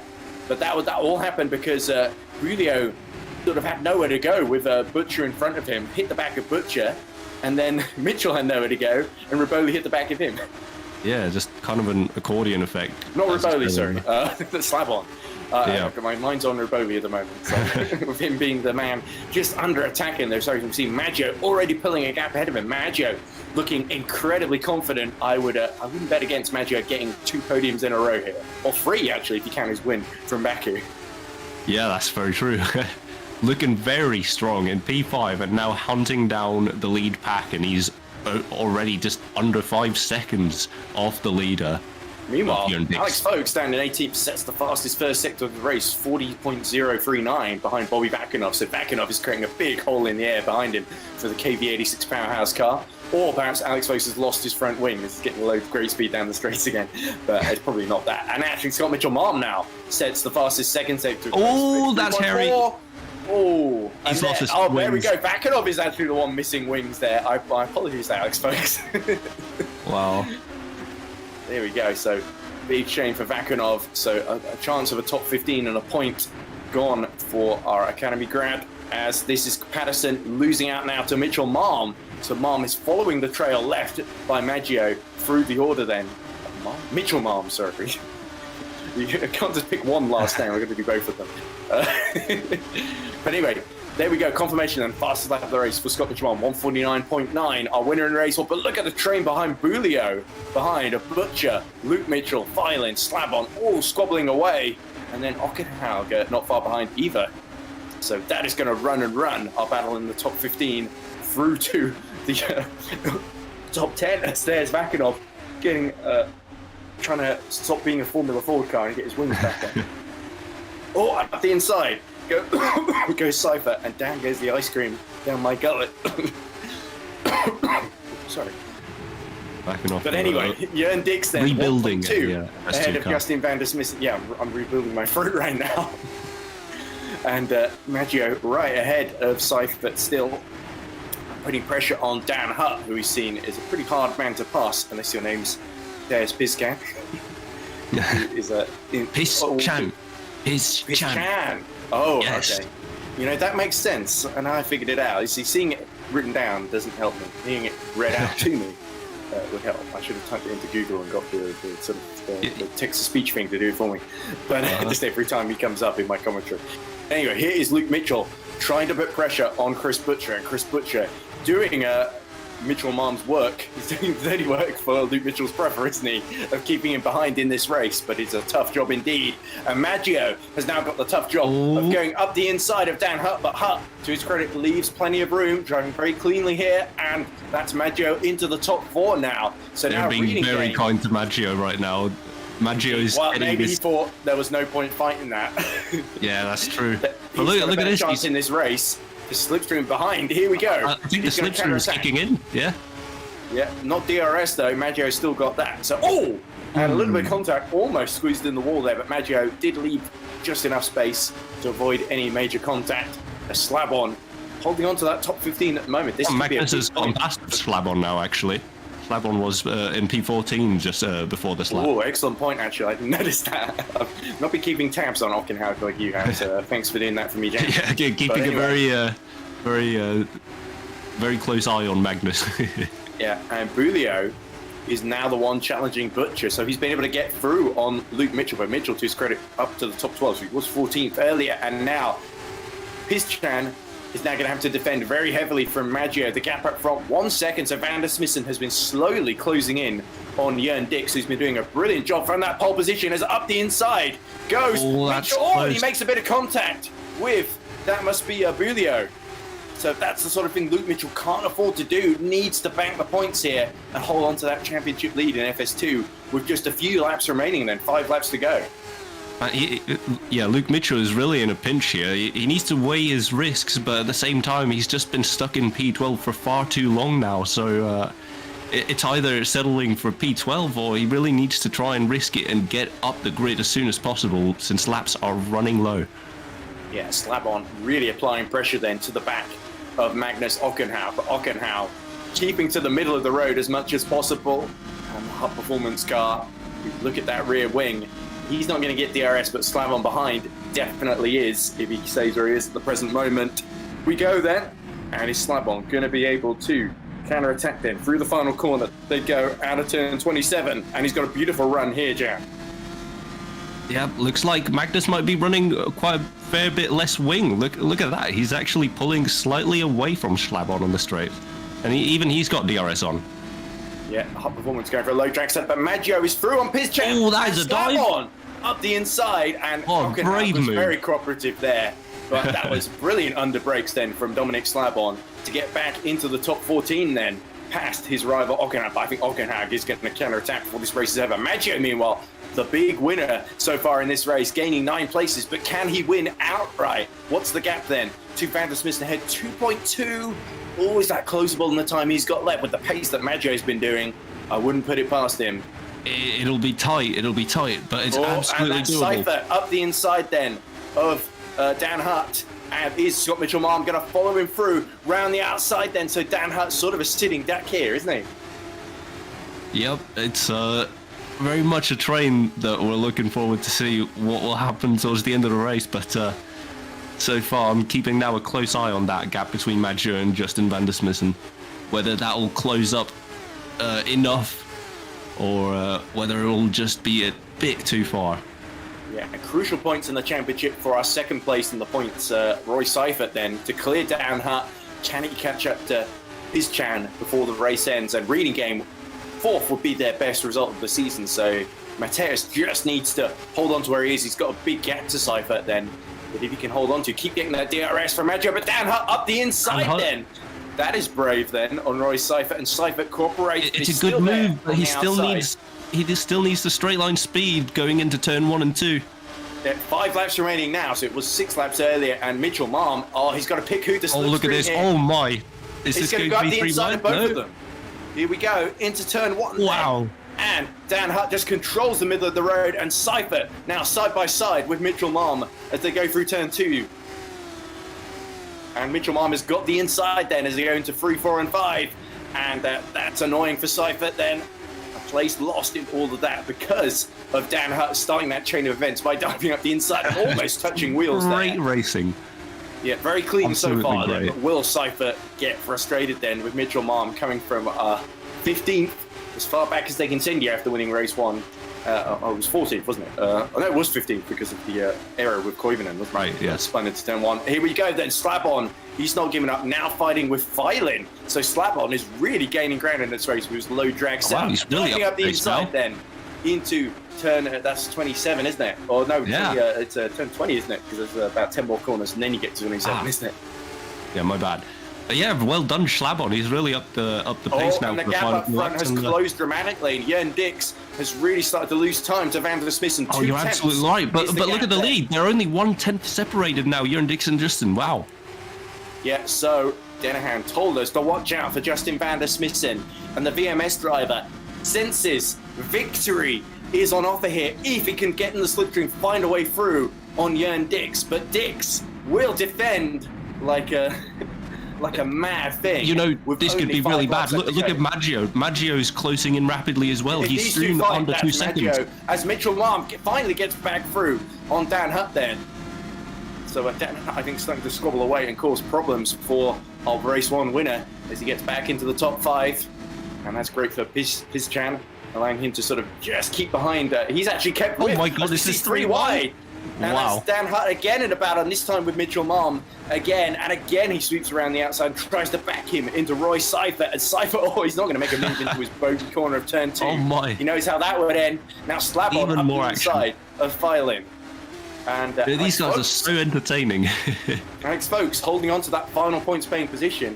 He fancies the top 14 here if he can get up the inside of Filin, who is having a much better, after getting into the bottom order of the top 15, in race 1, fancies another top 15 here. So Filin keeping banking those low points positions, and that's the best I think that he can manage here. Really, and look at that. That's Mitchell Malm diving deep, and that could allow Roy Seifert to get the run on him as they go through turn 21. Here we go, but wide goes Dan Hutt, and now is the opportunity for Luke Mitchell to sweep round the outside, which becomes the inside through this snake That's section. very hairy. And Seifert has to cut the track then and rejoin behind Dan Hutt. So, Look at the gap between the top 3. Maggio's almost within a second of the top 2. Reeling them in on a fishing line, and he's dragging Pizchan with him. So reading game, if things go wrong up front, could actually steal a podium here if Van der Smissen goes for a crazy maneuver and Dix turns in on him. But Dix, surely so desperate, he's done so well to lead so much of this race, but could there be a sting in the tail then with 4 laps to go, Jan? What these two do right now will absolutely be critical for what happens in the final lap of the race. And Dan Hutt, to his credit, still fighting away with Mitchell Malm. But here we go, Van der Smissen picks his moment then to go all the way around the outside of Jørn Dix into turn 1, and is Dix going to be able to brake late and hold on to the lead here? Here we go. Dix has just got the overlap and he keeps Van der Smissen at bay, but that backs the both of them into Alessandro Maggio as Mitchell Malm once more being backed up in to Roy Seifert and Craig Patterson. Wow, it's hard to keep. And Ockenhaug then up the inside of, that's one of the P1 cars, isn't it? I think so, Tom Ely, yes. Ely, of course, got that drive-through in race 1 and has recovered up to just outside the points here. But Ockenhaug holding him at bay then in that top 16. It's a shame Ockenhaug won't get a point there if he finishes there, but he's doing everything to hold on to it. It's still a good position in this race, all things considered, with 30 cars. Anything can happen still with 3 more laps, considering how tight the pack is currently. And look at the lead. You never know what those two could do right now. Justin seemingly was trying to take the lead, but it's still behind. Defending beautifully. He's got the gap just about up to 6/10, but that's going to be closed in rapidly. So are Van der Smissen and Maggio going to fight, and is that going to allow Dix to pull away? Or will Van der Smissen make another attack? I think Maggio, he's just going to get on with it and pass the both of them. This is crunch time, Brady Jan. You've got to pick a winner. I think it's going to be one of these 3 then. I have to say, Maggio in that Teal Academy car is looking absolutely menacing. I wouldn't put it past him here. I'm backing Maggio here. I think he's definitely got this. Round the outside then. They both got DRS, but Maggio has got the run then as they go into the banked turn 20. But Van der Smissen just cuts up the inside and very aggressive. Just enough space for the both of them. Oh, and Closing, again! oh my, that's almost getting squeezed into the pit wall. I have to question that one. Defending like crazy, which is exactly what somebody in chat predicted, I think. But Maggio holding the inside into turn 1. Oh, Van der Smissen just sweep around. And he's claws out today from Van der Smissen, desperately wanting to hold on to that top 2. And this is going to allow Dix to just get a little bit of a buffer, and it's going to allow Pischan to get back in the mix. As here we go, Filing trying to go around the outside of Alex Folks, and they're doing well. They're on side by side into turn 2, and is Alex Folks going to get through? Yes, he is. Wow, Alex Folks up into the top 14, and that's good news for the KV86 Powerhouse driver. Absolutely. I'm still going to have to put into question that defense of Justin Van der Smissen. Final corner closest to the door almost sandwiches Maggio into the wall, and then right after pushes him nearly into the pit. So that felt have to have a look.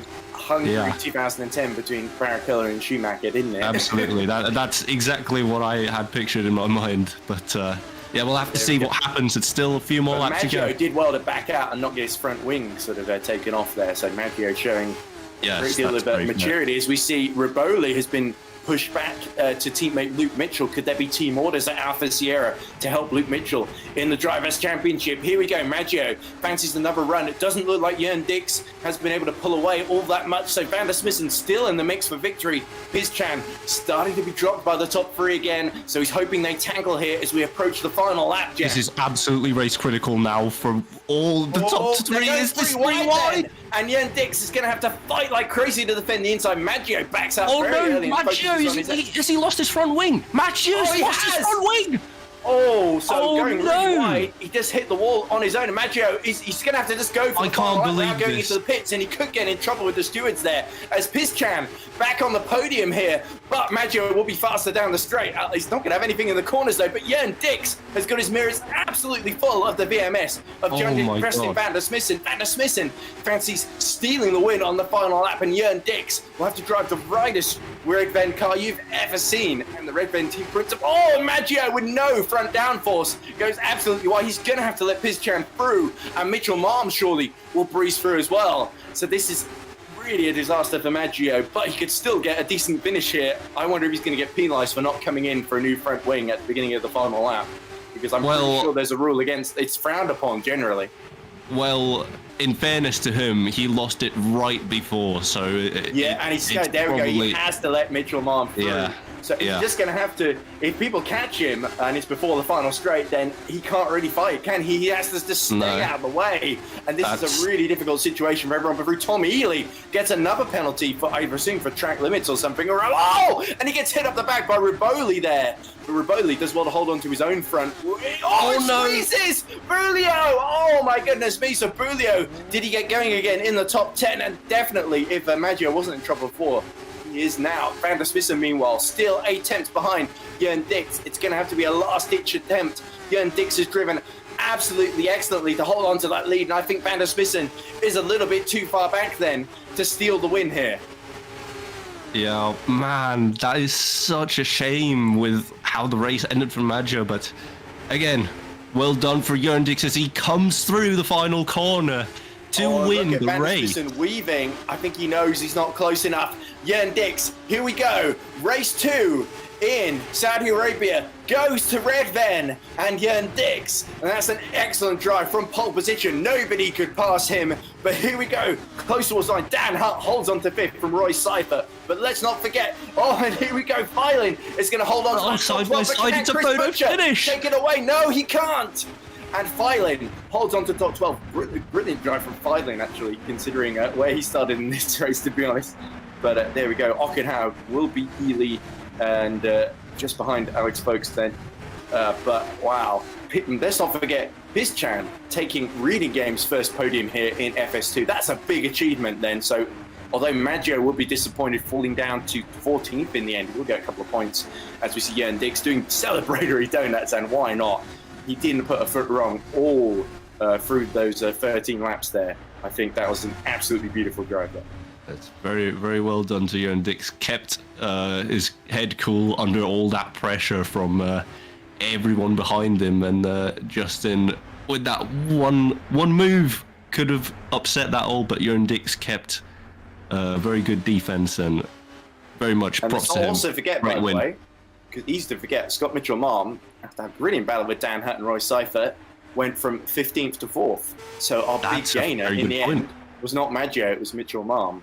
Although, but for what could have been? Oh man. Yeah, we'll have to hear what he has to say, and when he comes in for the interviews. But well, I think everyone has crossed the line now, so we can go through our final results then. As we see Jan Dix going back to the pit lane, victorious, and he is going to be a very, very happy man indeed. When we talk to him in a few seconds' time, look at a little drift, and did well to keep out of the wall too.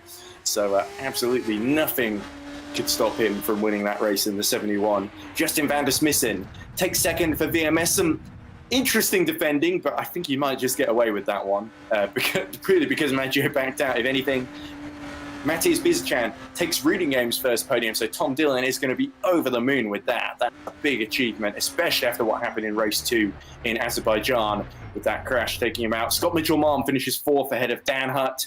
Roy Seifert gains points on Luke Mitchell in the championship with P6. Craig Patterson, P7. Riboli did end up holding off his teammate Luke Mitchell for 8th place. And Bulio, despite that late spin and contact with Alessandro Maggio, survives the scare to round out the top 10 for Optinal Esports. So Bulio, quite race 1 and heart attack at the end of race 2 for no fault of his own, of course. Dominic Slabon, he had a good race actually to recover to the top 11, putting on some good moves there. Lucas Filin also having a similarly great late charge to P12. Chris Butcher, a little bit disappointing to drop to P13. Maggio, though, the biggest disappointment, it must be said. P14 for him. Axe Folks sneaks the final point in 15th for KV86. So a great day for KV86 Powerhouse in race 2. Tom Ely, with that late penalty, drops him out the points. He is P16 ahead of actually, he won't be ahead of Magnus Hockenhauer because Ely's penalty, I think, will be applied post-race then. Bradley Sellers takes P17, the other Academy car. Brandon Robert 18th ahead of his teammate in Deltec, Louis Hartley. Then behind Hartley, it is Yasse Latinen, Bobby Vakanov, Victor Capello, Florian Hasse, Noah Court, Scott Morris. From the very back, Scott Morris getting to 26th. That's pretty good for the RNG driver. Luca Tizzano, 27th. Mikhail Toimala, 28th. Then it is Tommy Koivunen. What could have been if he had just got turn 1 a little better, actually. And Courts, Morris, Tizzano also DNF'd along with Toimala, actually, and Koivunen. So terrible day for Scuderia Cap Clay. And then Vincentovic, our first retirement, I think. Luca Gray was our first retirement, but Vincentovic retired as well. So there you go. That is everybody then. So now, with the interview room populating, as we look forward to our German Grand Prix next up on the 9th of May. I believe is that Hockenheim or is it Nürburgring? There we go. So there were 2 guesses. I guessed the wrong one. Shall we drag in then our race 2 winner, Jan Dix, and have a word with him first then, Jan? Because I'm sure he's going to be... Let's start with the happiest man and then move to the officer and see what they have to say. Hi. So, joining us now is 15th place in race 1, Jan Dix. No, it was 14th, wasn't it? 14th place, yeah. So sorry, I was doing you a huge disservice there. It was 14th, and through luck of the draw, but also through brilliant driving, he got pole position and the win in race 2 for Red Ven Racing. Yeah, Jan, that was you had your mirrors full with Justin van der Smissen and Alessandro Maggio all over the back of you going into that final lap. But you defended brilliantly. You didn't put a foot wrong all the way through. I have to say that was incredibly impressive and a well-deserved race 2 victory. But you had to fight for it all the way. Yeah, thank you very much, really. I was on the edge the whole fucking time. Sorry for the swearing, but I just can't say it otherwise. It was That's so okay. close. I don't think any of my Cub Scouts are watching. Yeah. It should be okay. But I apologize for anyone offended by Jan's language. But I think that's a deserve. We'll let you off on that one. I'm just not really supposed to win here, to be honest, at this track. Except I just can't talk anymore. There's so much adrenaline right now. I'm absolutely starving, so I know exactly how you feel, Jan. So I think that's going to give you a championship of world of good then for Redven, especially in the teams points, which is all important then. Redven, I think, fighting to stay in the top 10, top 8, I think, in the teams points. Jan might have to look that up for me. I had to jump into the last minute to do a commentary today. But Jan, I think going into that final lap, Maggio lost his front wing, and then there was that gap to Van der Smissen. Did you think then you had it in the bag, or did you think Van der Smissen, because he was weaving, he knew he didn't have you? So there was that one moment earlier, I think, in the race where Van der Smissen was trying to go around the outside, and you just brake really late into turn 1 and just sort of hope for the best. And luckily, it kind of worked, didn't it? He couldn't quite recover from that. Yeah, definitely. And that's why I was already on the edge on the last lap as well, because I knew Justin had in him. We're driving together in another league, and I know he's fast. So I know at this point it's not over. It's over until the final lap. And it was, and but I'm glad that basically we're here on the podium together, because we both deserve it in the end. And I know the Redven team principal, whose name escapes me at the moment. It's Stephen Lexo and Lexo. I commentated with him in Baku. That's really bad that I've forgotten his name. I was trying to remember his last name, and he said something like, "Oh, Lexo isn't a typical German last name." So that was what threw me off, because I remember him being German, but I remember Lexo. It's not a typical German last name, because he told me so. But anyway, I'm sure Stephen is going to be absolutely over the moon with that, and we look forward to seeing you in action again in Germany. Best of luck for that. But congratulations. I mean, you deserve a bit of champagne and a well-earned rest after that one, because after all that pressure, it's a big sigh of relief. And thank you very much for talking to us. And congrats on a brilliant race. Race 1, you were very good as well. Jan, anything to add, sorry? Nothing much, just quickly, very, very much. Big congrats, Jörn. Hopefully this gives you a lot more confidence going into the next part of the season. Oh yeah, definitely. Because after Baku, I was just down really, and I just said to myself, I need to practice more and practice for this race. That it would be a win, I didn't really anticipate, but in the end, I'm very glad. Absolutely, great to hear. Thank you very much. Very much, Jan. And I think we'll let him leave now. Oh, and the praise from Vincent as well. So everyone in the commentary will be impressed. So, shall we get our second place man in race 2 in, Justin Van der Smissen, and get the other side of the story? So we're joined now by the man who finished 12th in race 1, but second in race 2. So Justin, Jake Danahan predicted you to win, and I think you threw absolutely everything at, not just at trying to get by Jörn Dix, but also defending from Alessandro Maggio. There was a moment where we thought for a second you might accidentally put him in the pit wall, but luckily disaster was avoided. And do you think maybe if you didn't have Alessandro Maggio breathing down your neck that you could have had Jörn today, or did Jörn just not put a foot wrong? Well, from the start on, everyone behind had a bit of chaos, and me and Jörn had a gap. And I was hoping since the first lap to have the gap that big until the end of the race, so I wouldn't be attacked by behind. But after 3 laps, I was on 4.75 track limit cuts. So I had to be really cautious, because if I made one more track limit, then I would be given a drive-through. But didn't put a foot wrong in the final few laps. Only the last lap where I lost the gap to Jörn, because I was trying to set up a move on the final lap, final corner. But I made a mistake, and Jörn didn't put a foot wrong. And there's not much I can do about that. And to come back with Maggio behind, like I saw him trying to go for the inside, and I was like, I probably have the gap, and I tried to close the door, but as soon as I saw him getting on the runoff, I was like, I go to the right, let's not crash, because even if he would have overtaken me, I would have been P3, and I would have been over the moon with that. And I'm just happy to end up on the podium. Did you sort of did you breathe a sigh of relief when you saw Alessandro Maggio go really wide at the banked corner and then just lose his front wing? Was that a sort of, I've got this second place now? Or did you think, it's not over yet?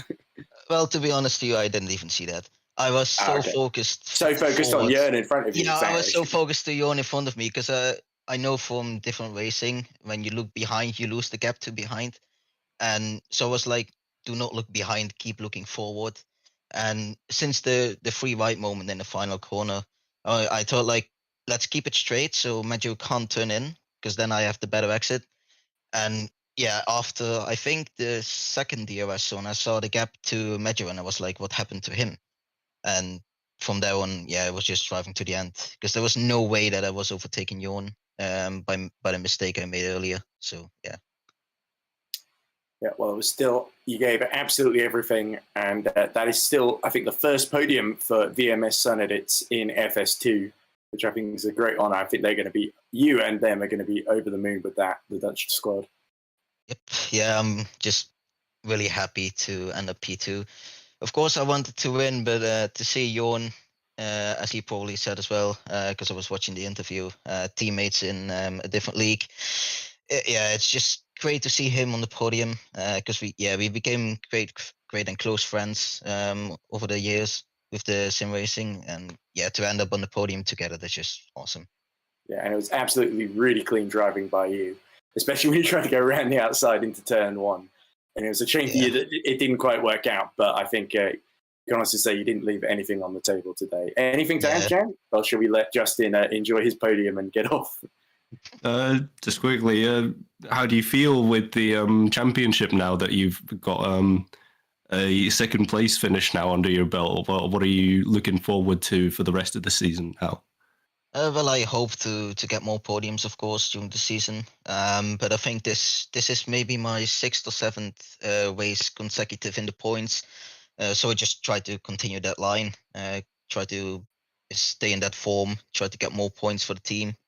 And yeah, at the end of the season, we'll see where we end up. Yeah, absolutely. Right. That's when the awards are given out, not right now. But you get the temporary award of second place, and I'm sure that's going to leave you buzzing for the rest of the evening, and rightly so, Justin. So congratulations, and we'll see you next time in Hocken in Nürburgring. Yeah, thank you, guys. Nearly forgot what I was told 5 minutes ago. Anyway, shall we see what Alessandro Maggio has to say now? Yep. So we can all perspectives on that fight in race 2, aren't we? Alessandro Maggio now joins us.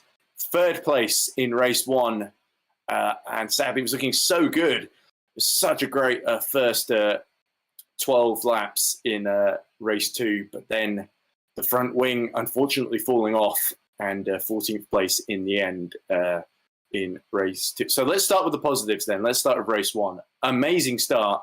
And you had a brilliant battle with Luke Mitchell, but he just overcame you near the end of the race. But still, a top 3 finish. When you're finding the championship leaders that are a lot more experienced and have been in the championship a lot longer than you, Alessandro. That podium in race 1, I guess that was even better performance than race 2 in Baku, where you won, in my opinion. So you got to be pleased with that, despite what's literally just happened. I know you're feeling a little bit gutted, but you do take a podium home today.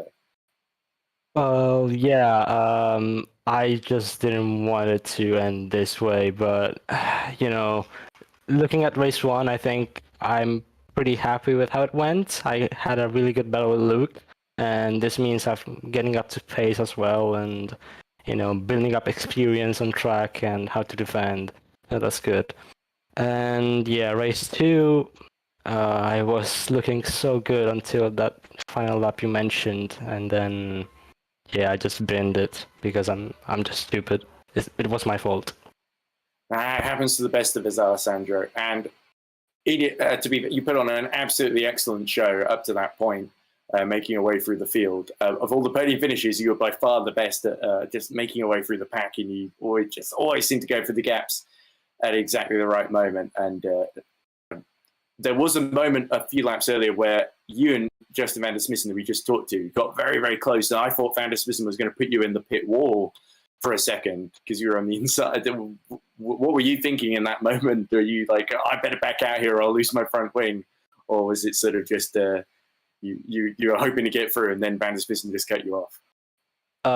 Yeah, that moment. You know, emotions were high at the moment. I didn't, you know, I wasn't mad with him, but yeah, I think that defense from him was a little bit on the limit, if you know what I mean.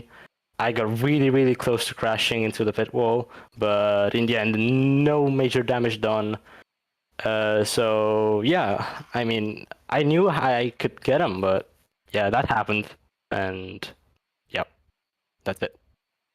Yeah, it felt like a rerun of, if you remember, Academy Race in Austria, the race 2 there, where you also just carved your way through the pack, and and we're just fighting for that podium on the final lap. But I know, as much as you'd be feeling disappointed, I know the final lap again there was sort of insult to injury with the collision with Bulio, who thankfully didn't lose that 10th position. So I know you didn't mean to do that. That was just you've lost the front wing so late that you sort of had to just keep going. You couldn't pit, but I hope there isn't a further penalty. But I think it might be unavoidable, I'm afraid.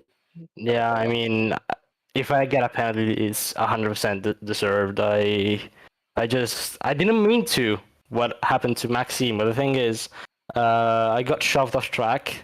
So I was trying to rejoin, and I just had no turning, and I couldn't do anything to avoid him. I tried with all my might, but yeah, I'm so sorry to him. I just didn't quite have the front downforce to avoid that collision. But luckily, he didn't lose any positions. So I think I don't think Maxime will be too upset with that. He had a pretty quiet pair of races until that happened. So I think he might just suddenly woken up. but anyway, congrats on the podium in race 1. Bad luck in race 2, Alessandro. But you've still been incredibly impressive. Me, Jan, were both saying it throughout the broadcast. So I'm sure we'll see you back fighting for the top 3 in both races once more at the Nürburgring next time out.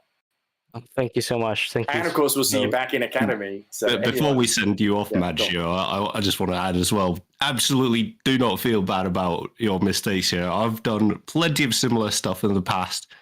With your performance right here, I have to say, you've definitely put yourself on the radar of a lot of teams, and especially me personally, and I can say Super Venturi. You've done an amazing job so far. So keep your head up. And I think I echo that exactly, Jan, because I actually, when I was doing go-kart and commentary at the weekend, I got everyone's name wrong. I didn't know who anyone was. I was out in the rain. My timing screen died on me. One of the kids told me I was absolutely useless at commentary. Yeah, I felt pretty bad at points, even though it wasn't absolutely terrible. I could get a little bit better as I went. But I know exactly how you feel after a bad day. And you don't even have to be racing to get things wrong. So you're a better driver than I am a commentator, is what I'm getting at, Alessandro. and I'd like to think I'm okay as a commentator. So anyway, I don't think there's any reason to feel disheartened. So we'll see you in the Academy, and I'm sure you'll monster it once more, and everyone will know exactly who's the boss. Well, thank you so much, and yeah, good evening to you both. See you soon. Yeah, thank you, Alessandro. Good night. Oh, we've so long with the top 3, those top 3 battlers in race 2. Well, of course, Jan, no way in sight. But we've only got no one else left apart from Alex LaHoo, who didn't participate in the race, and Chris Butcher, who did. So shall we get Chris Butcher in as our final man? We could get a few words from him. So joining us now is Chris Butcher, of course, driver for Kings Racing. So Chris just held on to the top 5 in race 1, and then top 12, I think, in race 2, if I remember correctly. So pretty eventful out there in Jeddah Corniche, the Jeddah Corniche circuit, of course. You were in battles all the way. Talk us through that race 1 battle with Roy Seifert, because that looked like a lot of fun, and you just about held on. Did you think he was going to get you over the line, or did you think, nah, I got this, no way he's going to catch me in time? Nah, I think I knew I had it, to be honest with you. Yeah, 0.036, I think, was the gap in the end. Yeah, it was frustrating for me because I saw quite a lot of drivers who were running wide and not lifting. They're not slowing down sufficiently to stay on the track in the dirty air. They're just running wide and keeping the foot in, which is it's a bit annoying from my point of view, because I just don't think that's a fair way to go racing. And I feel like that's the reason why some of the battles happened, because I feel like I had the pace to pull away, but I'm looking in my mirrors and I'm constantly seeing people running wide to stay in the slipstream. It's just it was a bit of a frustrating race, if I'm honest with you, and it wasn't that satisfying. Yeah, I really hate this circuit too, to be honest, but not just because it's in Saudi Arabia, but yeah, like you say, it tends to be this slipstream city. It's sort of like a worse version of Baku, in my opinion. But to be fair, we did see some pretty decent action all the way. And it was a good day for Kings overall in the points because your teammate, Scott Mitchell-Malm, won race 1 and then scored very highly in race 4. So you definitely did a good job for the team, scoring the points when you could. That's certainly going to help Kings out in their battle with the likes of Alpha Sierra and co. Yeah, well, that's what I'm here to do. You know, we get obviously I'm not a Kings driver full time, but we get on with them pretty well. So I like to. Yeah, well, the other Kings drivers tend to be at races or commentating, Chris. So yeah. But I'm sure Jack Nichols was cheering you on all the way there. Well, I know I like to feel like I cheer everyone on to some extent. Some maybe a little bit more than others. I'm always a bit partial to the Academy guys, but there's a lot of love for the Kings guys, Chris. And so I think even though it wasn't a fun race for you, well done for sticking with it and getting the points as reward. Thank you. Anything to add, Jan, before I let Chris go? Because I don't think there's too much more to say. Just going to ask, what's your plan with how many races you're planning to attend in the future? What, in FS2? Yeah. Well, I'm probably going to hit the limit of the 4 that I'm allowed to do. Ah, right. That's right. Because I think if I remember rightly, both Scott and Jack are going to miss some more rounds. So I imagine that they'll if I feel like I want to do it, I imagine that there might be a couple more opportunities. So you might see me again. What do you mean limit? That's There's cool. no limit on Chris Butcher.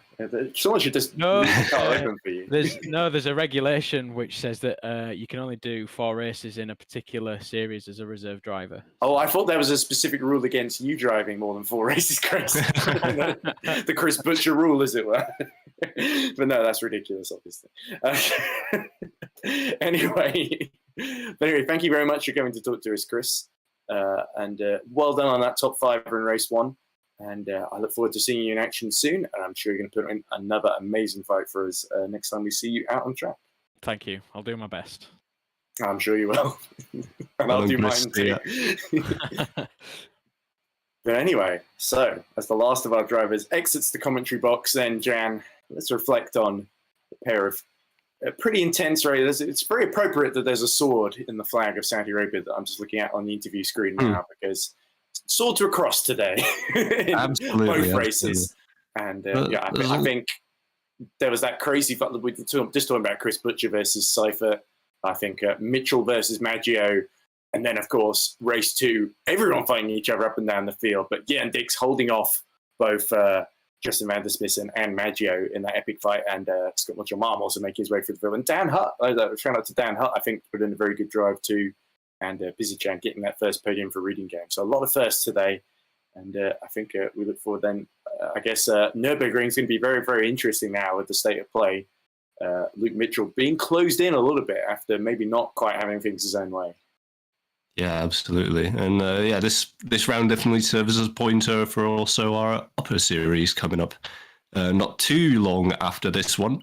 And people definitely will be reflecting upon this race quite a bit, as this is still a fresh circuit for us. Indeed. A new one, but not anymore, because we've done a few races on it now in FS2. Yep. Of course, if you enjoyed FS2, the next category up, Formula Sprint 1, takes place on Thursday. So look out for that. That is going to be another excellent set of action on this Jeddah Corniche street circuit. If you want more of me, I'm going to be doing Academy at Dubai, I think, on the 1st of May. I believe it's the same day as the coronation, apparently, which I certainly won't be watching. I'll be way more interested in the commentary. So looking forward to that. But anyway, so thank you very much. It's been great commentating with you, Jan. And of course, great having Vincent Gutt on race direction as well, doing a fabulous job. So any final thoughts before we leave, Jan, or shall we close up? I think it's about time we wrap this up. So thank you very much again, Ed, for coming here to commentate for Tom Dillon. And it's been great. Yeah, thank you very much to everyone for watching. We'll see you in a few days' time on Thursday for FS1. Thank you very much for watching GPVWC FS2 in Saudi Arabia. We'll see you soon. Bye for now.